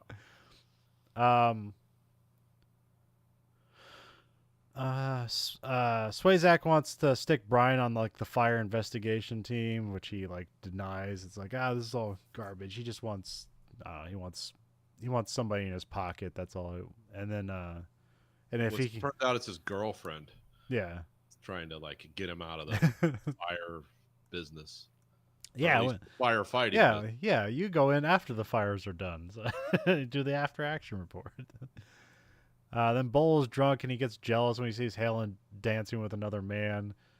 Bull punches the guy for calling his brother an idiot, which is really just any excuse to punch the guy. So yeah. Because in his honorable reasons.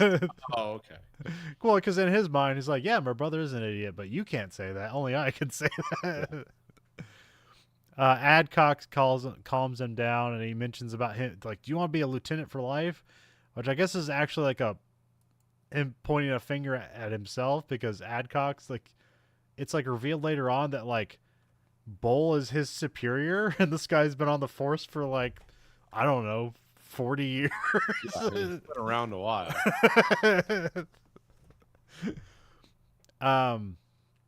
Brian walks Bull home like to his boat. They're drunk. Yeah, that's one of the reasons that's one of the logistical reasons why I never drink.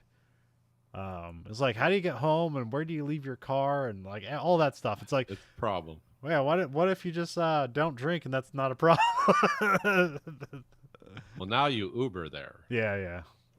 But yeah, I know people that have like, I didn't make it to work Monday. It's like, hey, why weren't you here? I've lost my car. It's like, what? It was a car. I mean, I drink, but I drink at home. So Yeah. it's like, I already know where it is. It's where it always is. So. But yeah, me wondering about like the logistics of it. It's like, oh, this is why everybody was drinking and driving in the old days. Like, you just did that. Oh yeah, people thought I was total weirdo. It's like, hey, come on over after work. Okay, cool. You want a beer? Yeah. How about another one? No, I got to drive home. Oh, don't worry about it. It's like, no bullshit. That's $10,000. I'm definitely worried about that. I'm not spending 10 grand on that. And also, you shouldn't drink and drive. But I'm not driving my bike to work. Yeah, driving my moped because my license was taken away. Bull was falling asleep and he says something like, "The guys don't trust me anymore," which says, this kind of sets up Bull to be like, "Oh, is he doing bad things?" Which, because I never watched this movie before, I was like, "Oh, maybe he is the bad guy. I don't know." Yeah, they do subtle things, but it almost doesn't pay off. No. Also, he like sleeps talk about like taking the boat out, which I guess this is like symbolism for like seeing like his dad's vision through or something like that. I don't know. Yeah, this is one of those multi-generational crappy boats that because boats cost like $100,000 to get them in good shape and to maintain them. It's like that's why it's always one of these like, yeah, this was Dad's dream. It's like, yeah, it's gonna be yours too because it's never gonna happen. You win the lottery, then you're gonna throw that boat in the junkyard and go buy a cool one.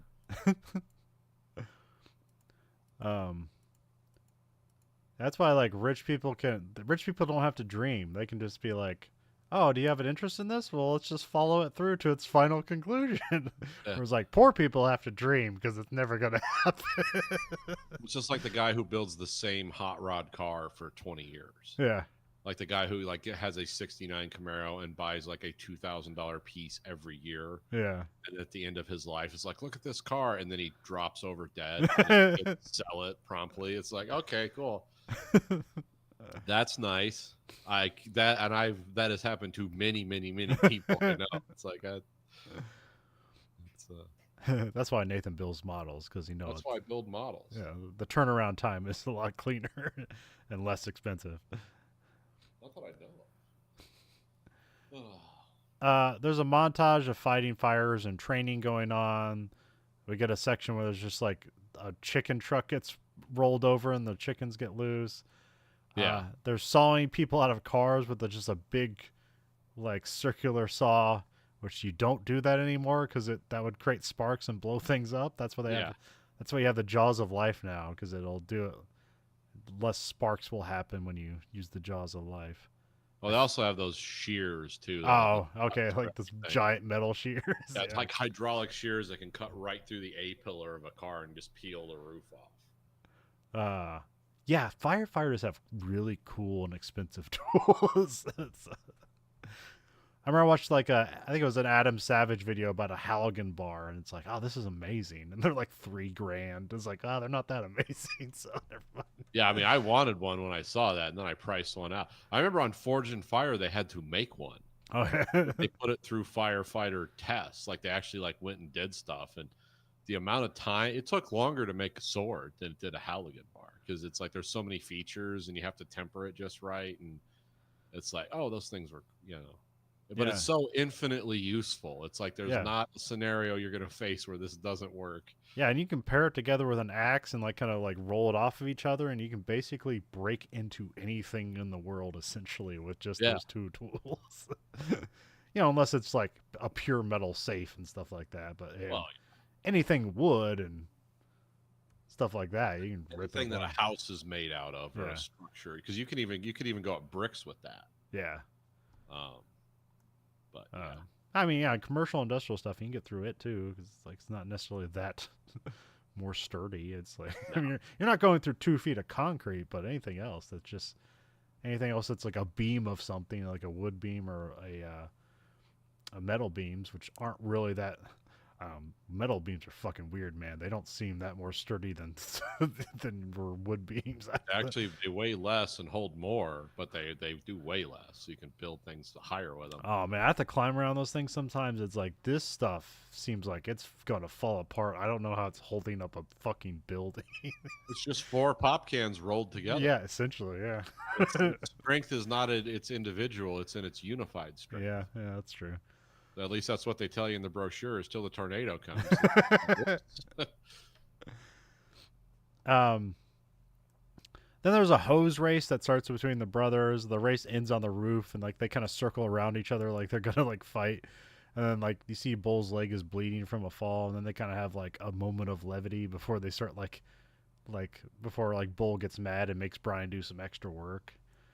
And then this is where Brian like stands up for himself. He's like, "No, we're not gonna all do training, and then I gotta do some more training because you're mad at me." Um, which he's correct, but he still has to do it anyways. Because I guess hazing, why treat people like equal when you can treat them like shit?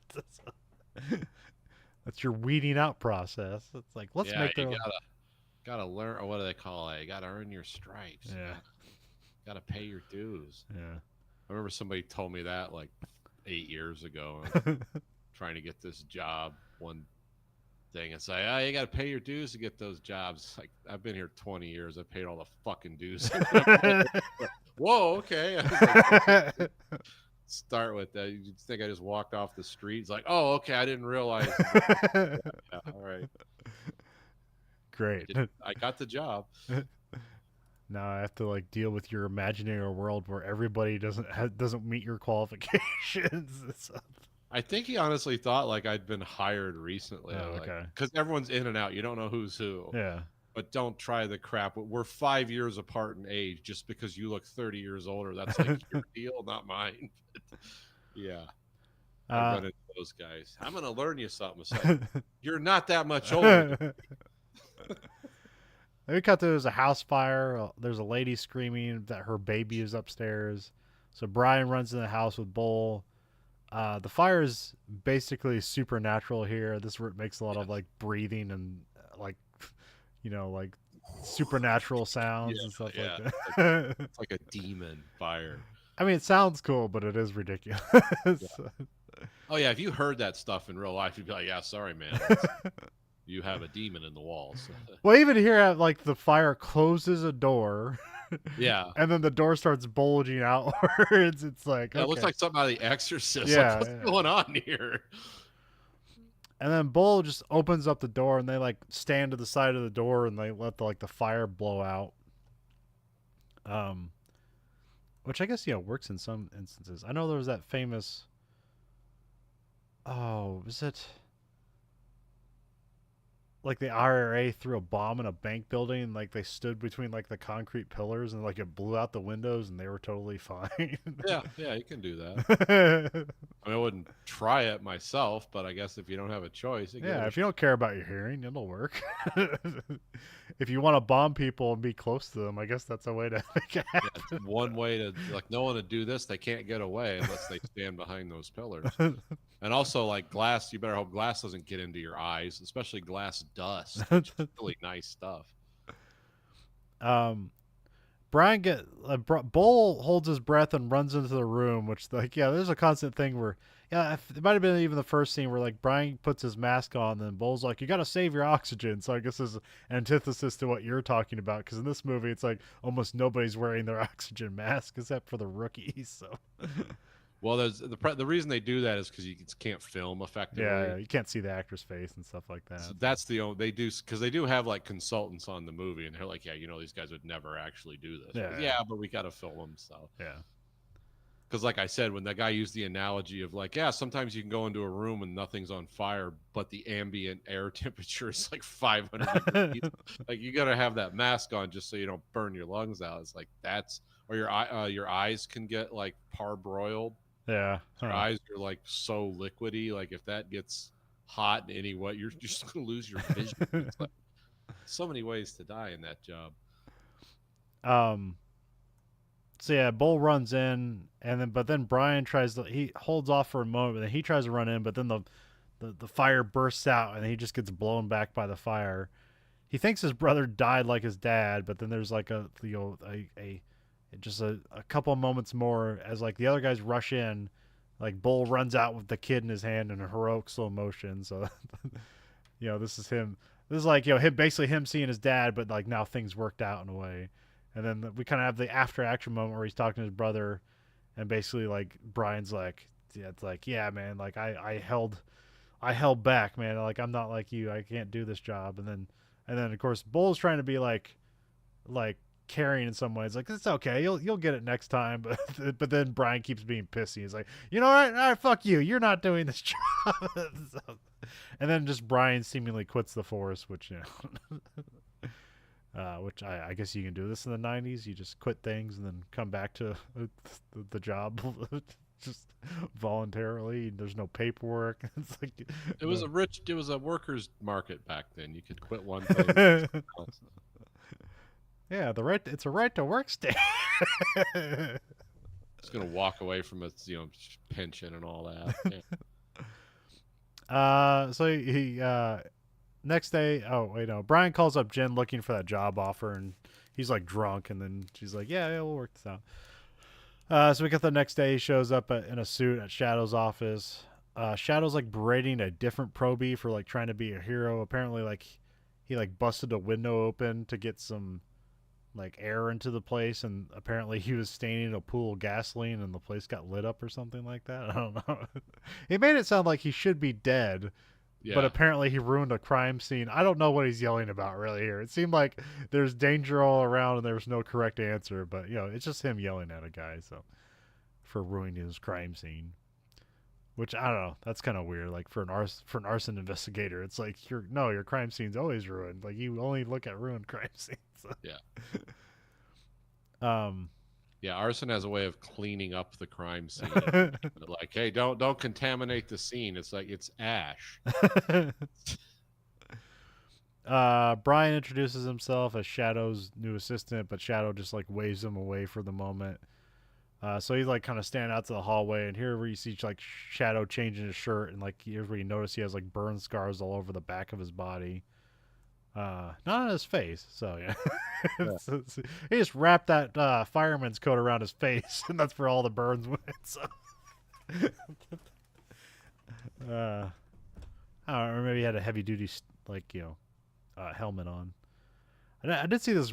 I don't know how true this is. I saw there was a difference between like American firefighters and how they like have to put on a helmet. It's like this whole thing, and then there's just like European firefighters, and like the mask just like connects into the helmet. It's like one smooth motion, whereas like American firefighters have to like put on a baklava and all this other stuff, and then like put the helmet back on, and then put a mask on.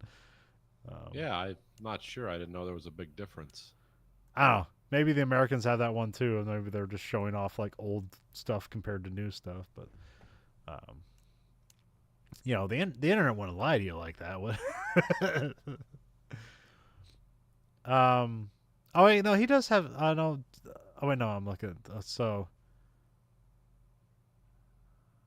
he sees his burn up back, and then like, so then they go off to like a prison to meet Ronald. This is Donald Sutherland. There's actually a lot of people like their character name is basically just their name. Yeah. Because like Jennifer Jason Leigh, her character's named Jen. So, and here Ronald is just Donald. So Ronald McDonald Sutherland. He's a weird guy, which I don't know. That's not saying much for Donald Sutherland, but he's extra weird here. He's like, yeah, he's super Donald Sutherland. He's like, he seems to have like a mental disability, but then like is functioning as well, and he's a pyromaniac. So it's weird. He's got some burn scars on his head. It's like weird. It's like his hairline. Yeah. His part is a burn scar. Yeah. Ronald's an arsonist. He thinks himself like kind of an artist, but he also like found a job doing insurance fraud, but burning places down for money. So I guess if you do it you love, you never work a day in your life. So Yeah, he's just a torch for the mob or something. Uh, Ronald tells the story of Shadow like saving Ronald and getting them. They all got blown up in the fire, and then like it hits like some I don't know Tellurite their barrel or something like that, and the flash was so big it like left a shadow on his wall, so that's where he got his name Shadow. Oh, okay. Which seems like like why would the other firefighters taunt him with that? Like unless he wears it like a badge of honor, like man, I basically got roasted by the sun and lived. So then we cut to Ronald's at a parole hearing.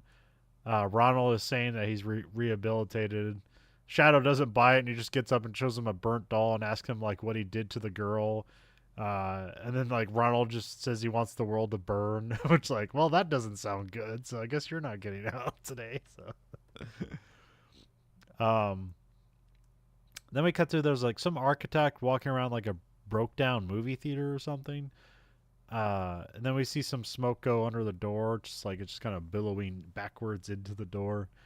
Um, and then when he opens the door, the blast just kills him. But it doesn't light the place on fire, which is very specific to these fires here. Is that they just kind of blow up and extinguish themselves. So it's like.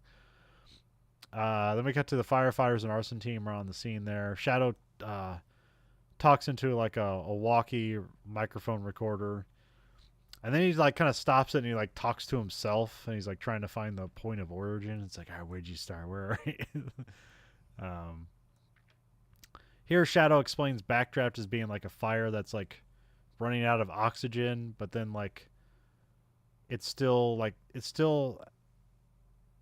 so yeah, it's running out of oxygen, but as soon as it gets like a path of oxygen, it'll just like explode towards it. So that's like what this backdraft is doing. So that's why there's all these whenever like these firefighters open up a door and exposes the like extra hot fire to oxygen. That's all his doorways are being exploded. So Yeah. um, I'm not sure how I'm not sure how a real fire like breaks down, but like it's an interesting part of it. So yeah, It's like been caught on camera enough with news crews at fires, yeah, because there's many. It's usually in like houses like mine, like just not just multi-story buildings, just houses like suburban homes. Like yeah, they've been caught on video. There was one in Boston that was nuts. It was in like it was like a Boston building, so it wasn't like 100 stories. It was like maybe 5 stories. But yeah, they were shooting water into this window where the fire was. That window was broken, and then like another window broke, and you just watched like like the air and smoke suddenly just gets sucked in, and then the fire started shooting out of this window. And this fire chief was on camera later, and he's like, "Yeah, in 30 years of fighting fires in Boston, I've never seen anything like that for real. It was the craziest shit." And they were bleeping it out. This guy was like totally amazed, and it did. It looked like something like, is there a jet engine in that? Like, why is that happening? Oh man, there's some guy in this. I don't know if you recognize it. There's some guy in here. He's like, it's like he's basically like I don't know. It's some guy who's like his house is on fire or something. He sounds exactly like Bill Burr, and it's not Bill Burr, but it's like that's what we're getting at, where it's like the random Chicago, Boston, New York accent, and they all just all merge together sometimes and smear together. It's like they're interchangeable. It's like actually they're quite different.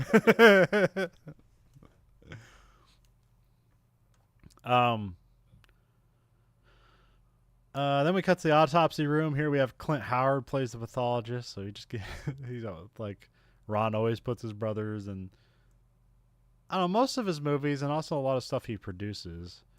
So I remember he had a big role in like Ed Wood, and I don't think Ron Howard directed that, but I think he produced it. Yeah, that was Burton that did that, but yeah. Or not Ed Wood. Ed TV. Oh yeah, Ed TV. Okay. I think that's what it's called. There was that and the Truman Show that came out at the same time, and Ed TV was the less ambitious one with Matthew McConaughey. That's right. Clint Howard plays a producer in that, and that's kind of like it was like a whole. He was like in most of the scenes of the movies. That's why I remember him in that movie. He's a great actor. Weird guy. So it's great to put him. He's a great character actor. So, which is good when you're the brother of one of the famous Hollywood elites. So you're always gonna have a job. So. Oh yeah, he was in. Like I said, he was the little kid in Star Trek. Yeah. A very strange looking kid. And, I forget what episode that was. Let me put it. Clint Howard, Star Trek. It was something like some maneuver. The Corbinite maneuver? Okay, yeah, that's it. Yeah. Is it? Yeah, that's it. Corbinite maneuver, yeah. Oh, I guess he was like in every. I guess he like plays a character in almost every Star Trek. I'm on the memory alpha page and there's like too much going on here. Yeah, it's Corbinite maneuver. Okay, yeah. Okay, yeah. Balak, I'm not sure. Oh, they played a Ferengi in is that Enterprise? Yeah. Anyways. Yeah. So yeah, here he's just a funny pathologist. He's one. I mean, they don't have it happen here, but he's just one of those pathologists. Like he would eat a sandwich off a body. But that's how every pathologist is in every Hollywood movie. So, they make Brian like lift and hold the body, which is just like this desiccated, charred corpse that's like oozing with pus or whatever. So it's like, and he's like trying not to throw up. So yeah, but they make a comedy out of it. They make note of some chemical that they say like eats magnesium or something. Yeah.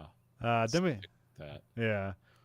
Then we cut to Bowles fixing Helen's roof, and Helen comes out on the roof, and like they talk about Brian, and like how Bowles been treating him. Then we cut to Brian walks into a science experiment from Shadow, who's like he's got like a lid on a trash can, and then he makes him like lift up the lid and like it blows up. And then so this where it explains that the killer's like forcing a backdraft that kills the person, but then the fire blows itself out afterwards. So he's like, yeah, this person really knows something about fire. So, and then we cut to Brian walks into like one of Swayzak's like networking and fundraising things, which he's not like pleased with Swayzak here, but like I don't know, nobody's pleased to see Swayzak. Yeah. He just Swayzak inserts himself in everywhere, so you have to deal with him. Nobody's ever happy to see him, but somehow people still give him tons of money. So, well, I guess he's making himself tons of money, and presumably other people as well. So, yeah, that's the thing. It's like nobody likes him, but he brings the candy. It's gotta have him. Brian takes Jen to the firehouse and gives her like a history lesson about like the firehouse and how like all the that used to be a hayloft and stuff like that. And, so then they go to the top of the truck and they start making out like on the bed of fire hoses, which I don't know if that would be soft or not. Probably not. But as long as you're not leaning on like the copper fitting parts or whatever. Then we're like intercutting between a fire engine pulling up to like a skyscraper. Well, this isn't really a skyscraper. It's just taller building, which we know from Towering Inferno that like the taller the fire is, like the more erratic everything becomes, and the less support you have because you can only get the water so high. There's a security guard that says like he just heard alarms and he doesn't know what anything is. The firemen take the elevator up, which I don't know. I think every elevator says not to do that, but whatever. I think you're supposed to leave them clear for the firemen. Oh, really? Okay. No, I don't know. I just thought like it was just like, the fire can like shut off the power and then you're stuck in an elevator with a fire. So it's probably closer to something like that. But yeah. So yeah, they get out of the elevator. It's smoky and the lights are flickering. Adcox wants to wait for backup, but Bull insists on taking the rookie to like go stop the fire before it starts, or gets in the walls or whatever. Then we cut to the Brian and Jen are having sex on the truck, and then like backup gets called, and so like the truck they are on gets called to the scene, and so they like, kind of have fun on top of the truck as it's driving around, and they make out some more and try to put their clothes on.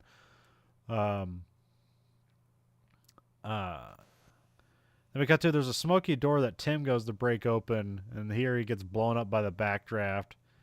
He has his mask on, but they have it like basically he gets hit by so much stuff and debris that the mask gets broken, and he gets his face gets like all melted. Um, they get him out of there and get him in an ambulance, and then the other firemen seemed like disappointed in Bull, like he set him up for failure, I guess, or whatever. So, Yeah. because this is his own conspiracy. It's like, they don't trust me anymore. Which I don't know. This seemed like I don't know. It's like only Bull saw it happen, so I don't know how they magically know he's the problem here. So, um, somebody cut to like Shadow shows up at the scene. They got another homicide on their hands because like they go in the door and there's a dead guy there because like Tim's not dead yet. Actually, he doesn't die in the movie, but there's a body in there. And then we cut to like Bull's off to the side, kind of lamenting Tim's badge. He kind of just looks at it and like is all sad and stuff. Which I don't know if there's parallels here between him and Brian when Brian has his dad's helmet. Yeah, that's kind of goes smear together. Yeah. Then we cut to Brian goes to the hospital. He's in like bandages and oh wait, no. Oh, Tim's in bandages and like they're working on him and they don't let everybody in. And then we see Adcox and Shadow are like arguing over something in the background, which I don't know what they'd be arguing about. I guess it's just supposed to raise suspicion because there's still like moment in this where it's like, oh, I bet Shadow's the bad guy because he's like so weird. Yeah. And then Brian and Bull start arguing, and then they just get into a fight. There's a good thing here where like Brian just like picks up Bull on the run, and then Bull like hits his head on one of the like the light fixtures. Yeah, it is a cool scene. Then the firefighters separate them, and then they just kind of lead mad. So that being the end of Act 2. We got Act 3. Shadow has a meeting in the back of a car with Swayzak. Swayzak knows that Swayzak knows the people that are being killed, so that's why he wants it to like figured out. It's like not just because like, oh, the city's gonna be mad at me. It's like, no, they're killing people I know. And then Shadow's able to figure out that Swayzak knows a victim's name when he shouldn't, so now he's like suspicious of Swayzak. Then we cut to like he gets out of the car and Brian's there, and Brian like wants Shadow to show him like his skills and like how do you solve a crime, a fire crime, an arson. So then they go out to a crime scene and Shadow's like scraping some gunk and then he's like breaking some boards open, which is what he does at every scene. But then he just kind of like tastes or I don't think he tastes it, just kind of sniffs it and like I don't know. It's like we don't have time to actually explain arson forensics to the audience, so this is the shortcut. So right. Here's where Shadow just kind of like sprays some like accelerant on the ground and lights a fire, and then like watches it like burns around the place. And here's it describing as like fire's a living thing. It breathes, it eats, and it's like this is basically the scene that's supposed to set up Shadow as like the bad guy, but then ends up not being that way. So it's a very weird, creepy scene. Yeah, and this is like the best scene where they anthropomorphize fire in this movie. But also here he's like, yeah, like he's talking about like Donald or Ronald. He's like, yeah, Ronald knows what I'm talking about. It's like, wait, are you two in on this? Like, what's going on? But, I don't know. Basically, there's no conclusion where this movie makes sense. So, but this is an interesting scene the moment they do it. So, like, I don't think like it'd be stupid if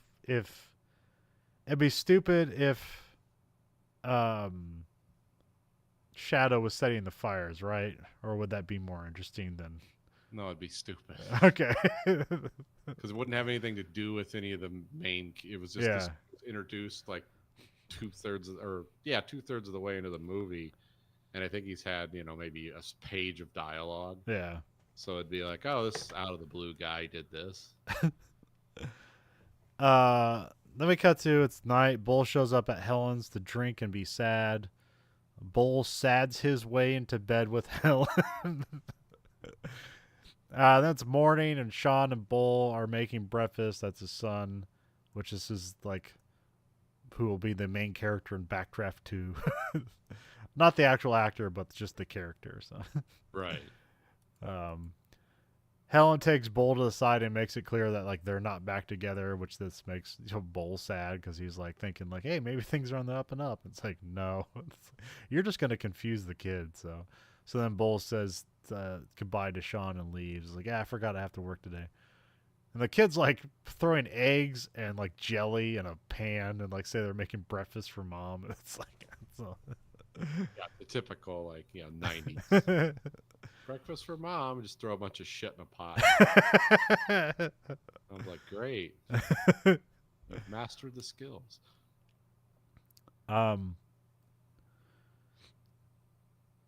Jin walks into. Then we cut to Jin walking into Swayzak's office where he's acting all weird because like it's all set up to seem like he's probably got like a bullet in his head or something like that, and then he just spins around. So it's like I don't know how they grabbed the tension out of that scene. I don't know if this is a scene that's so repeated in other things that it's just like, oh, is he dead? Like what's going on here? And then he just kind of like awkwardly shuffles around. Yeah.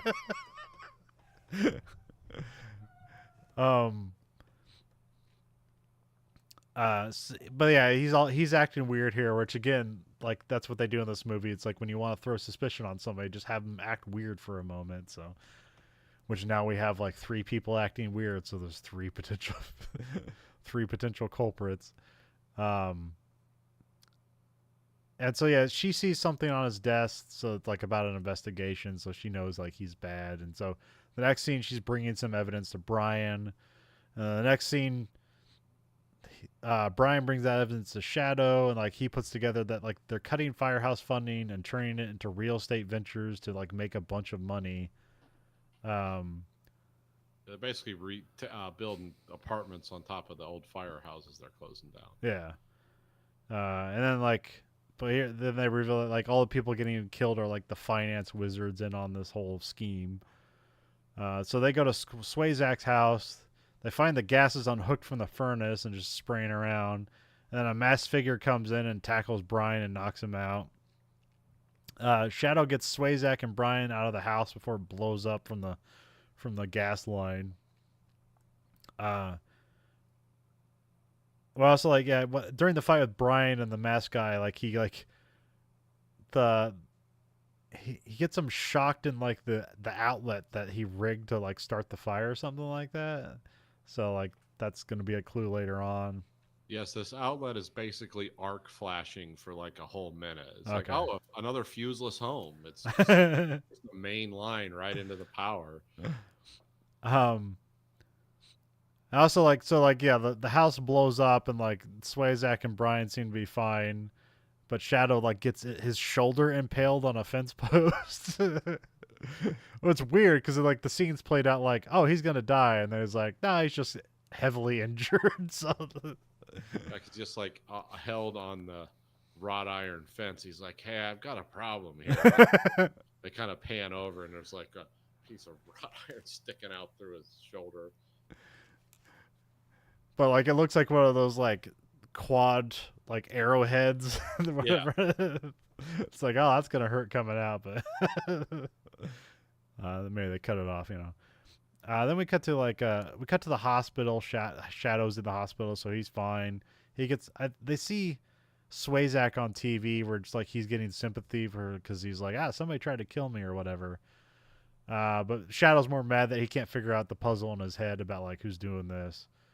Then we cut to Brian goes to Ronald to try to get some insight into like the arsonist's mind. Ronald taunts Brian and refuses to tell him what he knows, and so then like Brian's like forced to like confess his inner thoughts to him, and like Ronald wants to like know like like Ronald wants to see the fire through his eyes. I guess. Yeah. It sounds like a really like he's doing some esoteric concept here of. It's like, did you see it? Did you see the fire. Animal? Yeah. Donald Sutherland being super weird. Yeah. So then eventually, like Ronald like tells him, and he hints that it's a firefighter who's the arsonist. He's like, because like even Ronald's confounded by the fire. It's like, well, if you're an arsonist, you want to see the fire. So why is this guy building fires that stop themselves unless he's not an arsonist and he's a firefighter because he's like wants to kill one person but not more. Um, Also, like, yeah, this where like the magic words brought up the trictochlorate, which is apparently some in this movie. It's like some chemical that firefighters have that is supposed to fight fire, but also can be used as an accelerant. It's all magic. I don't know how it works. It's not real, so it doesn't matter. So then Brian like remembers. Unobtainium. Yeah.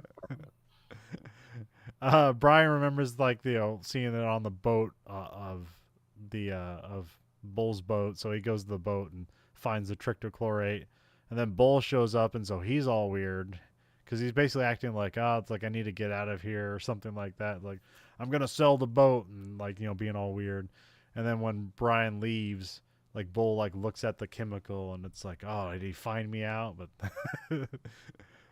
then Brian goes to the firehouse and he breaks into Bull's locker, but doesn't find anything. But then he sees like focuses on Adcox, who's rocking around in the shower room, and he notices the outlet burn on his back and is like, oh, it's been Adcox the whole time.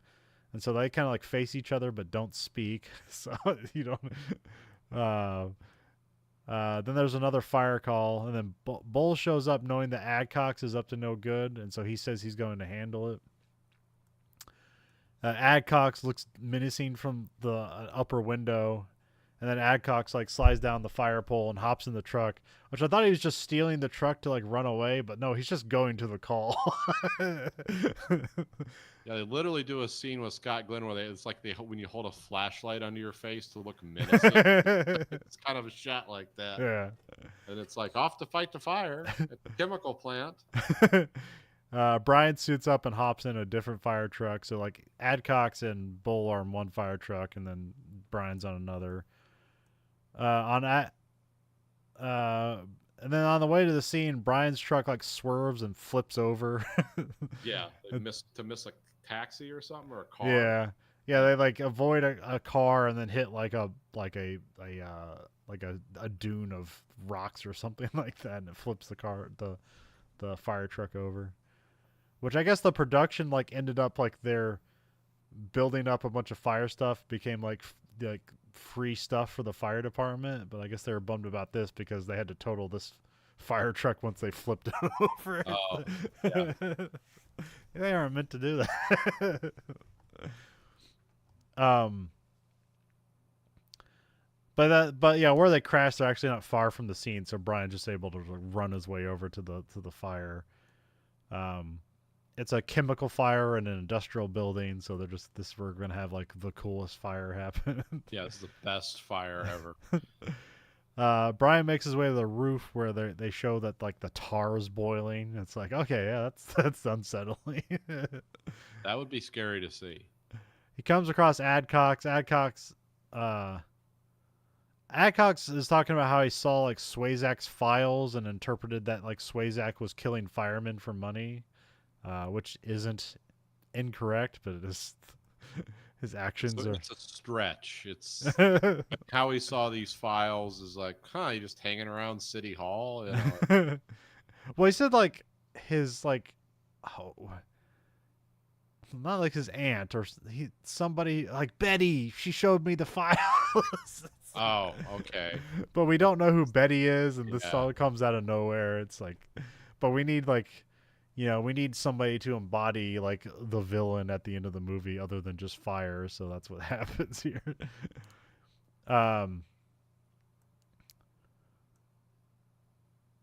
roof starts collapsing and Brian jumps off the roof and like grabs a ladder, and then he kind of like falls off the ladder and lands on the fire escape, and then he gets knocked around some more and they like lands in a flooded elevator shaft, which this is all like cool stuff. This is all a cool pinball of somebody going through a fireball. So it's like, this is a crazy building. It was probably pretty fun before it was engulfed in flames. But yeah, the elevator shaft is flooding. Is that just from the fire hoses, or how is this shaft flooding? I don't know. Like, this is a chemical plant. Like you can come out of that at the Toxic Avenger. I mean, what's going on? but I'm assuming it's from the fire hose. Okay. Brian calls for. Oh, it fills up really quickly, so there's a lot of water going in there. Brian calls for help, and then kind of like ducks underwater. I'll tell you something about that as a sidebar, real quick, because I work in industrial environments. When that happens, all that water is now contaminated waste you gotta dispose of in some way, and it's devilishly expensive. Yeah.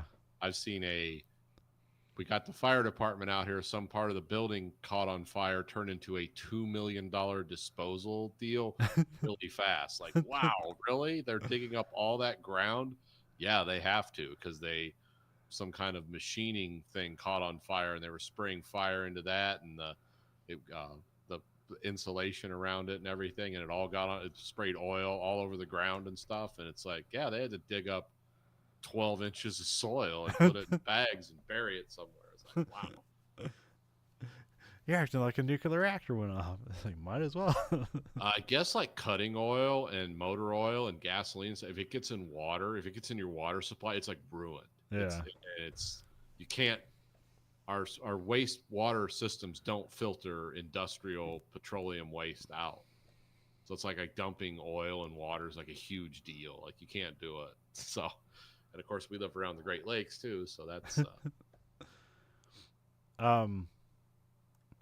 So he's like ducking underwater to try to avoid this. Like, there's like a pipe that's just a flamethrower at this point. He's trying to avoid that. A bull breaks his way in through like one very of the... Half-Life. Like, oh, these are like Half-Life obstacles. Yeah. The pipe with fire, the electric water, it's all there. Bull like breaks his way through like it's not an elevator door, just like a wooden wall or something like that. And then he like jumps and like turns off the valve that then stops the flamethrower, and then which like, yeah, and he hops in the water and they get out, and I'm like, man, I don't know what swimming in a fire suit is like. That has to be fucking impossible. Yeah. That doesn't seem like a good, like, you need to be able to tap the heel and flippers come out to get any traction in something that weighs that much. Those are heavy garments before they're saturated. Yeah. Actually, I think they're waterproof, because sometimes they just spray the hose right on. Yeah, the so guy, maybe, so yeah, burst into flames. yeah. So maybe it's not adding weight because it's not absorbing any of it, but still, that's just heavy clothes and water is not a great combination.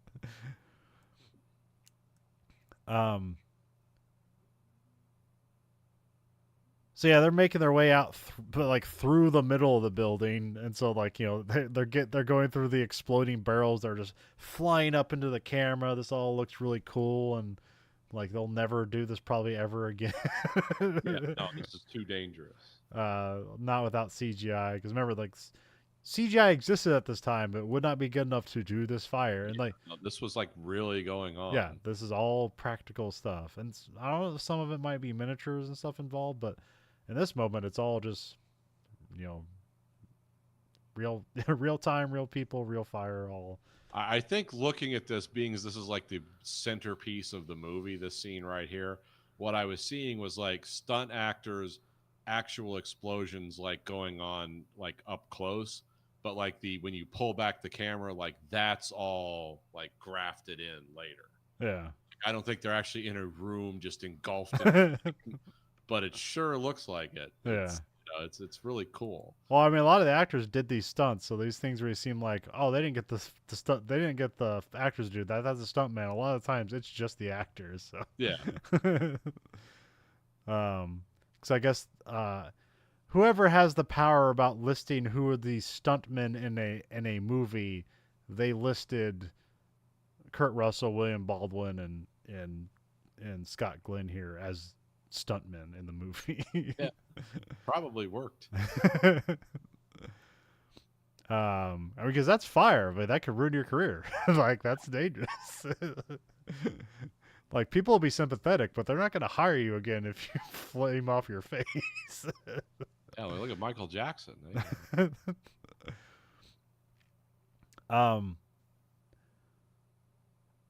So Adcox shows up and knocks out Brian, and then Bull and Adcox have like an axe showdown. which I Which thought was going to lead to like axe combat. yeah. But it didn't. It was just like guys holding axes, like, "Hey, you nuts enough to do this?" Which I I just get. like how he knocked him out with the flat of the axe. Yeah. Like when he knocked Brian out, he just like whacked him on the forehead with the axe, kind of in a glancing strike, which I still think would give you a major concussion. But Yeah. who knows? It's movie logic, so. Um. Yeah, I mean, how these guys are thrown around by explosions, they're probably walking around with minor concussions at all times. So they just drop like a light whenever they get knocked in the noggin. Yeah, I've fallen over before and I've been winded by like getting knocked out doing stupid stuff. I have never been thrown through the air by an explosion. um. So yeah, they have axe showdown, but then Adcock gives up and kind of like gets on his knees and like kind of begs for forgiveness, and then like explosions blow apart the platform they're standing on. Bull is holding on to what the hell? Yeah, they end up like falling over. Bull's holding on to like the platform, and then he's holding on to Adcox with his other arm. Adcox tries to like let go, but Bull doesn't let him. So you see him like let go of his hand, but he's still holding on. And this is where he says like, "You go, I go," and then they just fall together as he can't hold on. And then Adcox like kind of like it's a brutally falls. Yeah, but it's obviously a dummy, but like he like hits and collapses weird on some barrels and gets blown up, and then Bull kind of like hits another platform, so he's not engulfed and killed in flames. So yeah, Adcox would have like if that was a person, they would have broken their spine. Like a 55-gallon drum on his back as a 20-foot drop.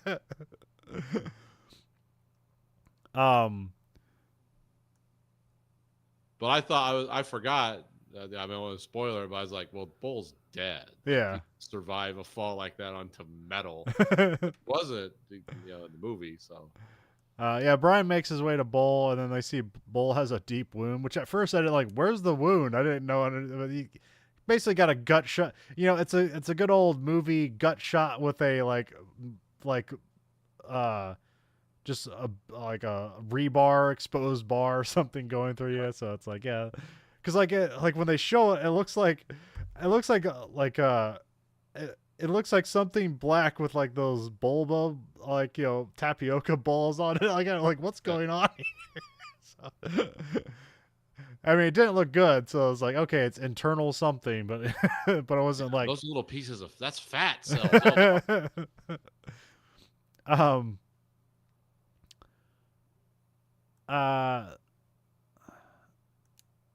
So yeah, we have backups like moving in. The firefighters lose the line, and apparently they don't go back for it. So Brian says he's going for the hose, and he's able to like make his way to it. Here we have like the fires dancing all over the place. It's like Nate said, it's probably combined together. Like it's all, it looks like some kind of moving album cover of hell or something. Yeah. And then Brian like rips off the top of a fire extinguisher and uses it like a bomb to. I don't think that would work, but like it looks cool. Yeah, it looks cool. Then he grabs anti-grenade. Yeah. I mean, they do have stuff like that, but I don't think you can just like jerry rig a fire extinguisher to do that. Yeah, I'm not going to be pulling stuff violently off stuff that's under pressure. Like, that might not work out well. Then he grabs the hose, and so he's able to like spray a path to the other firefighters who didn't just leave. They're apparently just waiting for Brian to do everything here. But they go grab Bull and get him out of there. They give him some oxygen. They put Bull into an ambulance. So we cut to the inside of the ambulance, and Brian's there, and like Bull tells Brian not to tell them about Adcox because it's gonna hurt the fire department.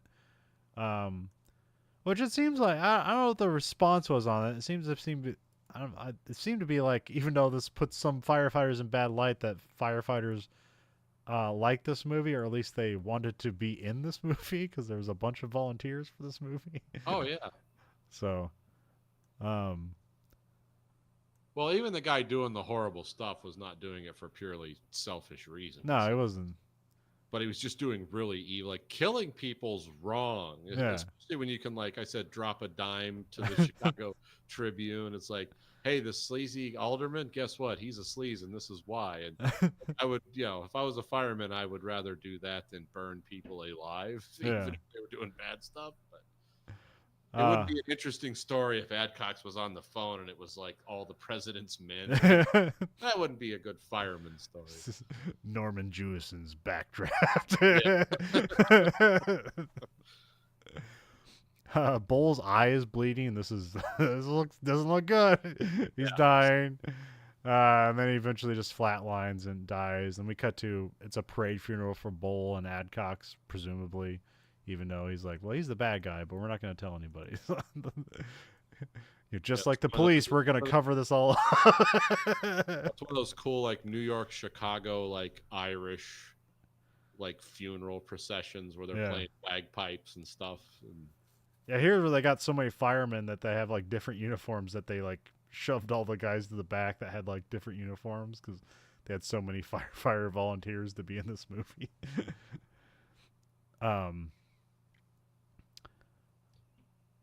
The firefighters and detective. Oh wait, no. Yeah, they bury Bull and Adcox like apparently next to each other, or unless this is just ceremonial burial or something. I don't know. It seems like they were buried next to each other. So. And then they kind of show off firefighter traditions, which I don't know if this is true or not. It just kind of just seems like kind of military funeral adjacent. So. Yeah. Well, like I said, firefighters like formal uniforms. They look like Navy uniforms or something like that. They have some wild insignias and like old school like lapels on them. Yeah. Some firefighters are like, go back to the founding of the country. Like that stuff's really it's cool. Infrastructure you need. That's why you can't just like get rid of them because you think like, oh, they're not working 24/7. It's like, no, you just need to have them around at a moment's notice, and that's why you pay them. So. Yes, but when they are working, it's not something you or I would want to do. Yeah. So let them have their chili in the firehouse because it's going to get really dark.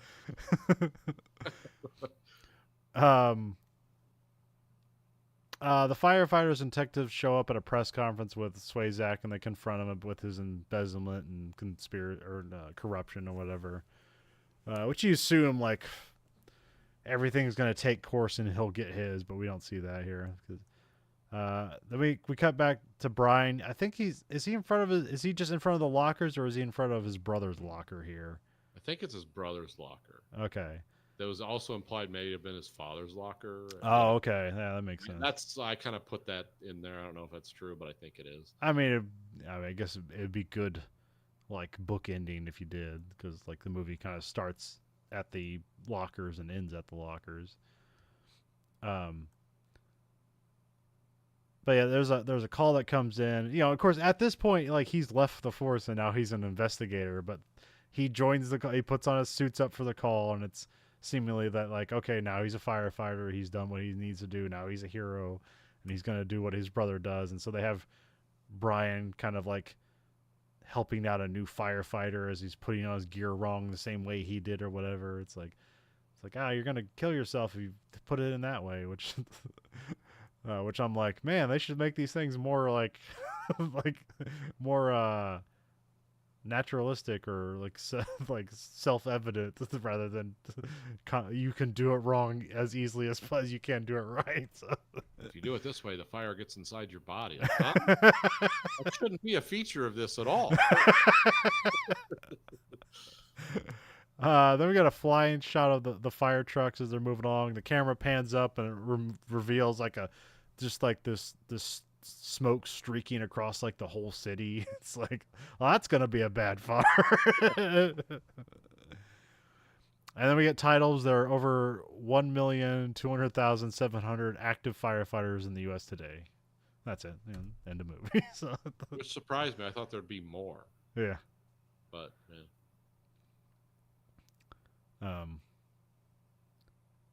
But yeah, this is a cool practical effects movie.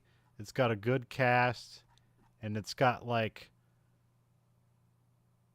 sort of a generic story that works, but the more interesting thriller story doesn't. Yeah.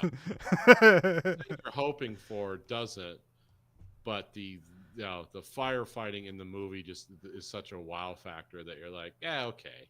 Yeah. Not all movies do that. Some movies, like, there's a lot of cop dramas that are like, oh, there's some cool cop stuff in here, but the movie fails. Whereas this doesn't really, like, the firefighting stuff in this is so amazing. You're like, I don't remember the story, but that was a cool movie. Which I wonder what the box office was for this year, because I remember like Terminator made like $100 million and it was an R-rated movie. This is also an R-rated movie, made like $70 million. So I wonder what R-rated movie. I think it's Basic Instinct was also that made like $200 million something. This just must have been a hell of a year for R-rated movies. This movie made 160 million. Well, worldwide, Oh. I think domestically it was 72. Oh, okay. But yeah, still, again, that's weird. That's the weird thing with old box office data is you can't always trust it. Well, hey, you can't even trust new box office data. So what are we talking about? I was gonna say, now it's a secret. It's like, how many people are watching this? Like, it's a secret. It's a secret. Well, we gotta keep raising money to keep this thing afloat. All right, let's see the domestic box office for 1991. We got Terminator 2, R-rated movie, $200 million. Robin Hood, Prince of Thieves, which I want to say is an R-rated movie. Let's see here. Is that going to list that on this? No. I'll get a good old Internet Movie Database. Just keep that on the side. No, not the 2010 one. Oh, it's PG-13. Oh, this came out. Oh, this was the same. Yeah, this was like Silence of the Lambs swept the Oscars this year, the same year this movie came out. But yeah, that's a hell of a year for like R-rated box office smashes. Because let's see, this movie was up for. Oh, Oscars. Cape Fear was the same year, huh? I didn't realize that. Yeah, this movie was up for special effects Oscars against Terminator 2. Yeah, you're gonna lose that. So. Yeah, but it was nominated. Yeah. For sound, it lost to Terminator 2. For best effects, it lost to Terminator 2. Let's see, what else did it get? Oh, best visual effects. Yeah, it lost to Terminator 2. Lost to Terminator 2 by a low amount of votes, though, for best effects. So that's weird. Okay. Huh. I'm guessing Silence of the Lambs won like best picture and best actor and all that stuff. Yeah, best actor, best actress, best picture. Yeah, it was a sweep for Silence of the Lambs. That was like one of the strongest movie years ever. So, especially for really gritty movies. Yeah. Like Terminator 2 is like the fun one out of that. Well, it's got Home Alone in there, the die-hard of kids' movies. Yeah. City Slickers in there inexplicably. Yeah, Jack Palance won Best Supporting Actor because he died after that movie was made. They did? Because they made a sequel and he's in the sequel. Oh, I thought he died. No, maybe it wasn't. Oh no, yeah, the sequel was The Secret of Curly's Gold because Curly had died. Yes. So yeah, no, he died after the first one. The second one was just like about his secret gold, but I don't but it's still Jack Palance is in that movie as his brother. Oh, I didn't think he was in it. Let me look it up. Maybe I'm mixing up the character in the movie and the actual. Yeah, I mean the character dies, yes. Because I thought he died on his horse. Yeah. Pretty sure Jack Palance did. And I thought Jack Palance was in City Slickers too. Oh, okay. Let's see when Jack Palance died. Probably can't be that long after. 2006. Okay, so that's. Oh, it was many years after. Hold on, let me go stand by for one moment. I'll be back.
Smoke break.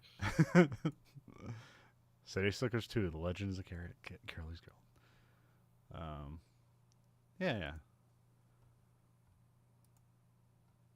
But yeah, usually, yeah, because I don't know, like that. I mean, that's like, yeah, I don't know how it worked out because I remember like, oh, what was it? What was the movie where like they can fling the bullets? Is that Wanted or what is that? Oh, where you can curve the bullet? Yeah, Yeah, I think that's Wanted. yeah, it's Wanted.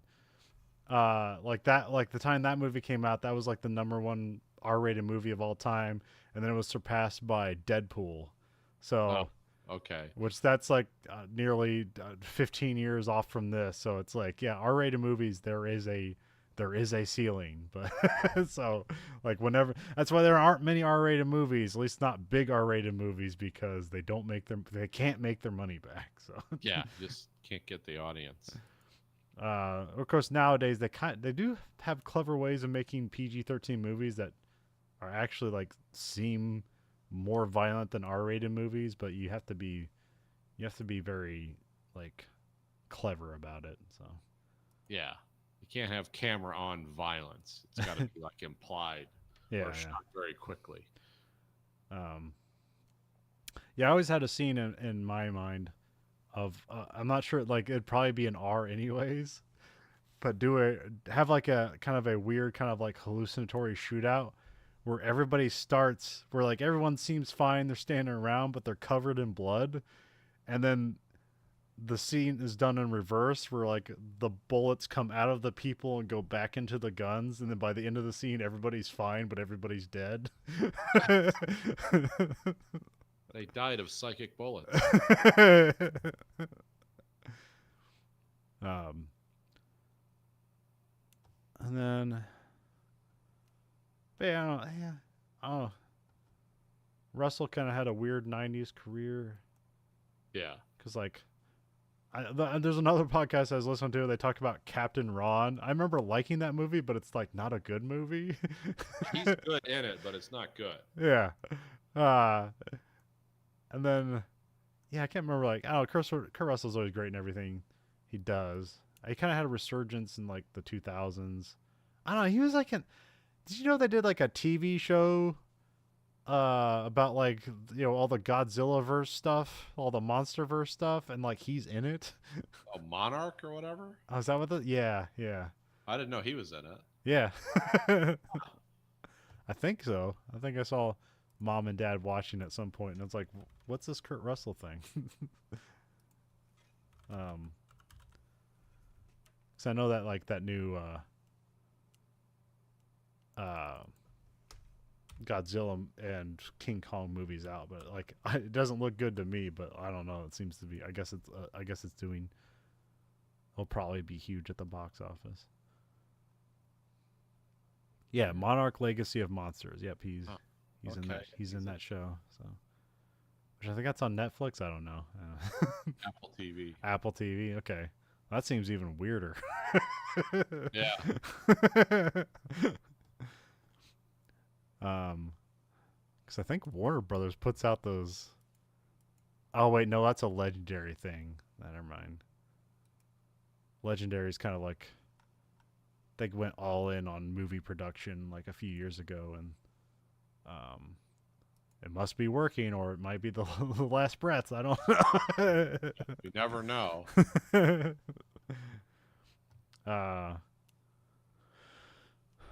Yeah. And then Ron Howard went on to have this probably set him off on to have his, do like AAA movies pretty much the rest of his career. So. Oh yeah. But he did I don't think he did a lot of R-rated movies after this. He did a lot of PG-13. No, I can't think of really very many of them. I'm not sure. Are the Da Vinci Code movies, are those PG-13? Yeah. Okay. I think probably the last one he did was that was R-rated was probably The Missing, one with Tommy Lee Jones and Kate Blanchett, like the Western. Oh, I don't think I saw that one. Huh. Yeah, it has to do with like somebody kidnaps. I think Comanches kidnapped this lady's daughters and kill her husband. Oh, okay. Tommy Lee Jones has to help hunt him down. I know it's like pretty. It's good, but it's like a grim western. Yeah. One of those. Yeah, very 2000s western. Yeah. I think Hillbilly Elegy probably, that's a Netflix thing, but yeah, that would probably be R-rated. I remember not being able to watch that because of just the violence in it. Not that the violence was disturbing, it was like a kid getting beat up on Christmas. Or something. Okay. I'm not watching this. This sucks. It's too grim. And plus the J.D. Vance guy who was running around talking about like, because he was that's the guy, he wrote the book, and he like grew up in that part of the country, and he was a guy who joined the Marines and went and got a law degree at Yale or something, and wrote the book and was talking about why poor people vote for Trump, and then turned around and mutated into a big Republican. It's like, okay, screw this guy. It's like, yeah, you went to Yale Law School and now you're a rich Republican, so good for you. Your dream has come true, I guess. Yeah, I guess. Yeah, he's like a senator from Ohio or something. I don't know. It's whatever. We're spinning a probe in space containing a supercut of the scenes from the imperfect collection that is the Verhoeven Effect. Nathan, what scene from Backdraft are we shoving into space? We got to send the scene from the last fire. Okay. It's the best part of the movie. Barrels exploding into the camera. Straight at the camera. That looks cool. I mean, this was so cool that they turned it into like, it's like a ride. Ride? Yeah. Okay. Which I don't know how practical that is. It must work. I don't know. Yeah, probably. I bet they have those. I bet they have those barrels on. I mean, they still do. They have that. That's Waterworld stunt show. They still do it.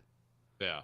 So, which I like. That's survived as long as the movie has, and everyone still talks about it being like one of the worst movies ever. But it's still captivating somehow. Yeah, until The Postman. It's like, yeah. It's like, God, Kevin Costner will never make a bigger bomb. It's like, hold my beer. And the thing was, the book was cool. Yeah. But there was no reason for The Postman to suck. They should have done it, probably would have been better as an HBO, series. They should have waited 20 years. Yeah. Trying to cram it all into one book or one movie, because it's like, yeah, that's not going to work. And you can see why it didn't. So you can find us at Letterboxd, username VHE, 1 out of 5 stars. What are we giving Backdraft? Giving Backdraft 3 stars for nostalgia and special effects. Well, you can find us on the internet at verhoeveneffect.com. There we have listener support. You can support us at a monthly stipend of 99 cents, $4.99, or $9.99. You can rate our podcast on whatever platform of your choice. Remember, the algorithm only listens to the highest rating. Remember, you control the algorithm. The algorithm doesn't control you. We also you can find us at Twitter at Verhoeven Effect. You can find us on Blue Sky Social at Verhoeven Effect. And you can find us on Facebook at Verhoeven Effect. And you can find us on YouTube at American Greed Factory. And watch both this and that show live and unedited. So for the Verhoeven Effect podcast, I'm Conlon. And I'm Nathan. Goodbye, America.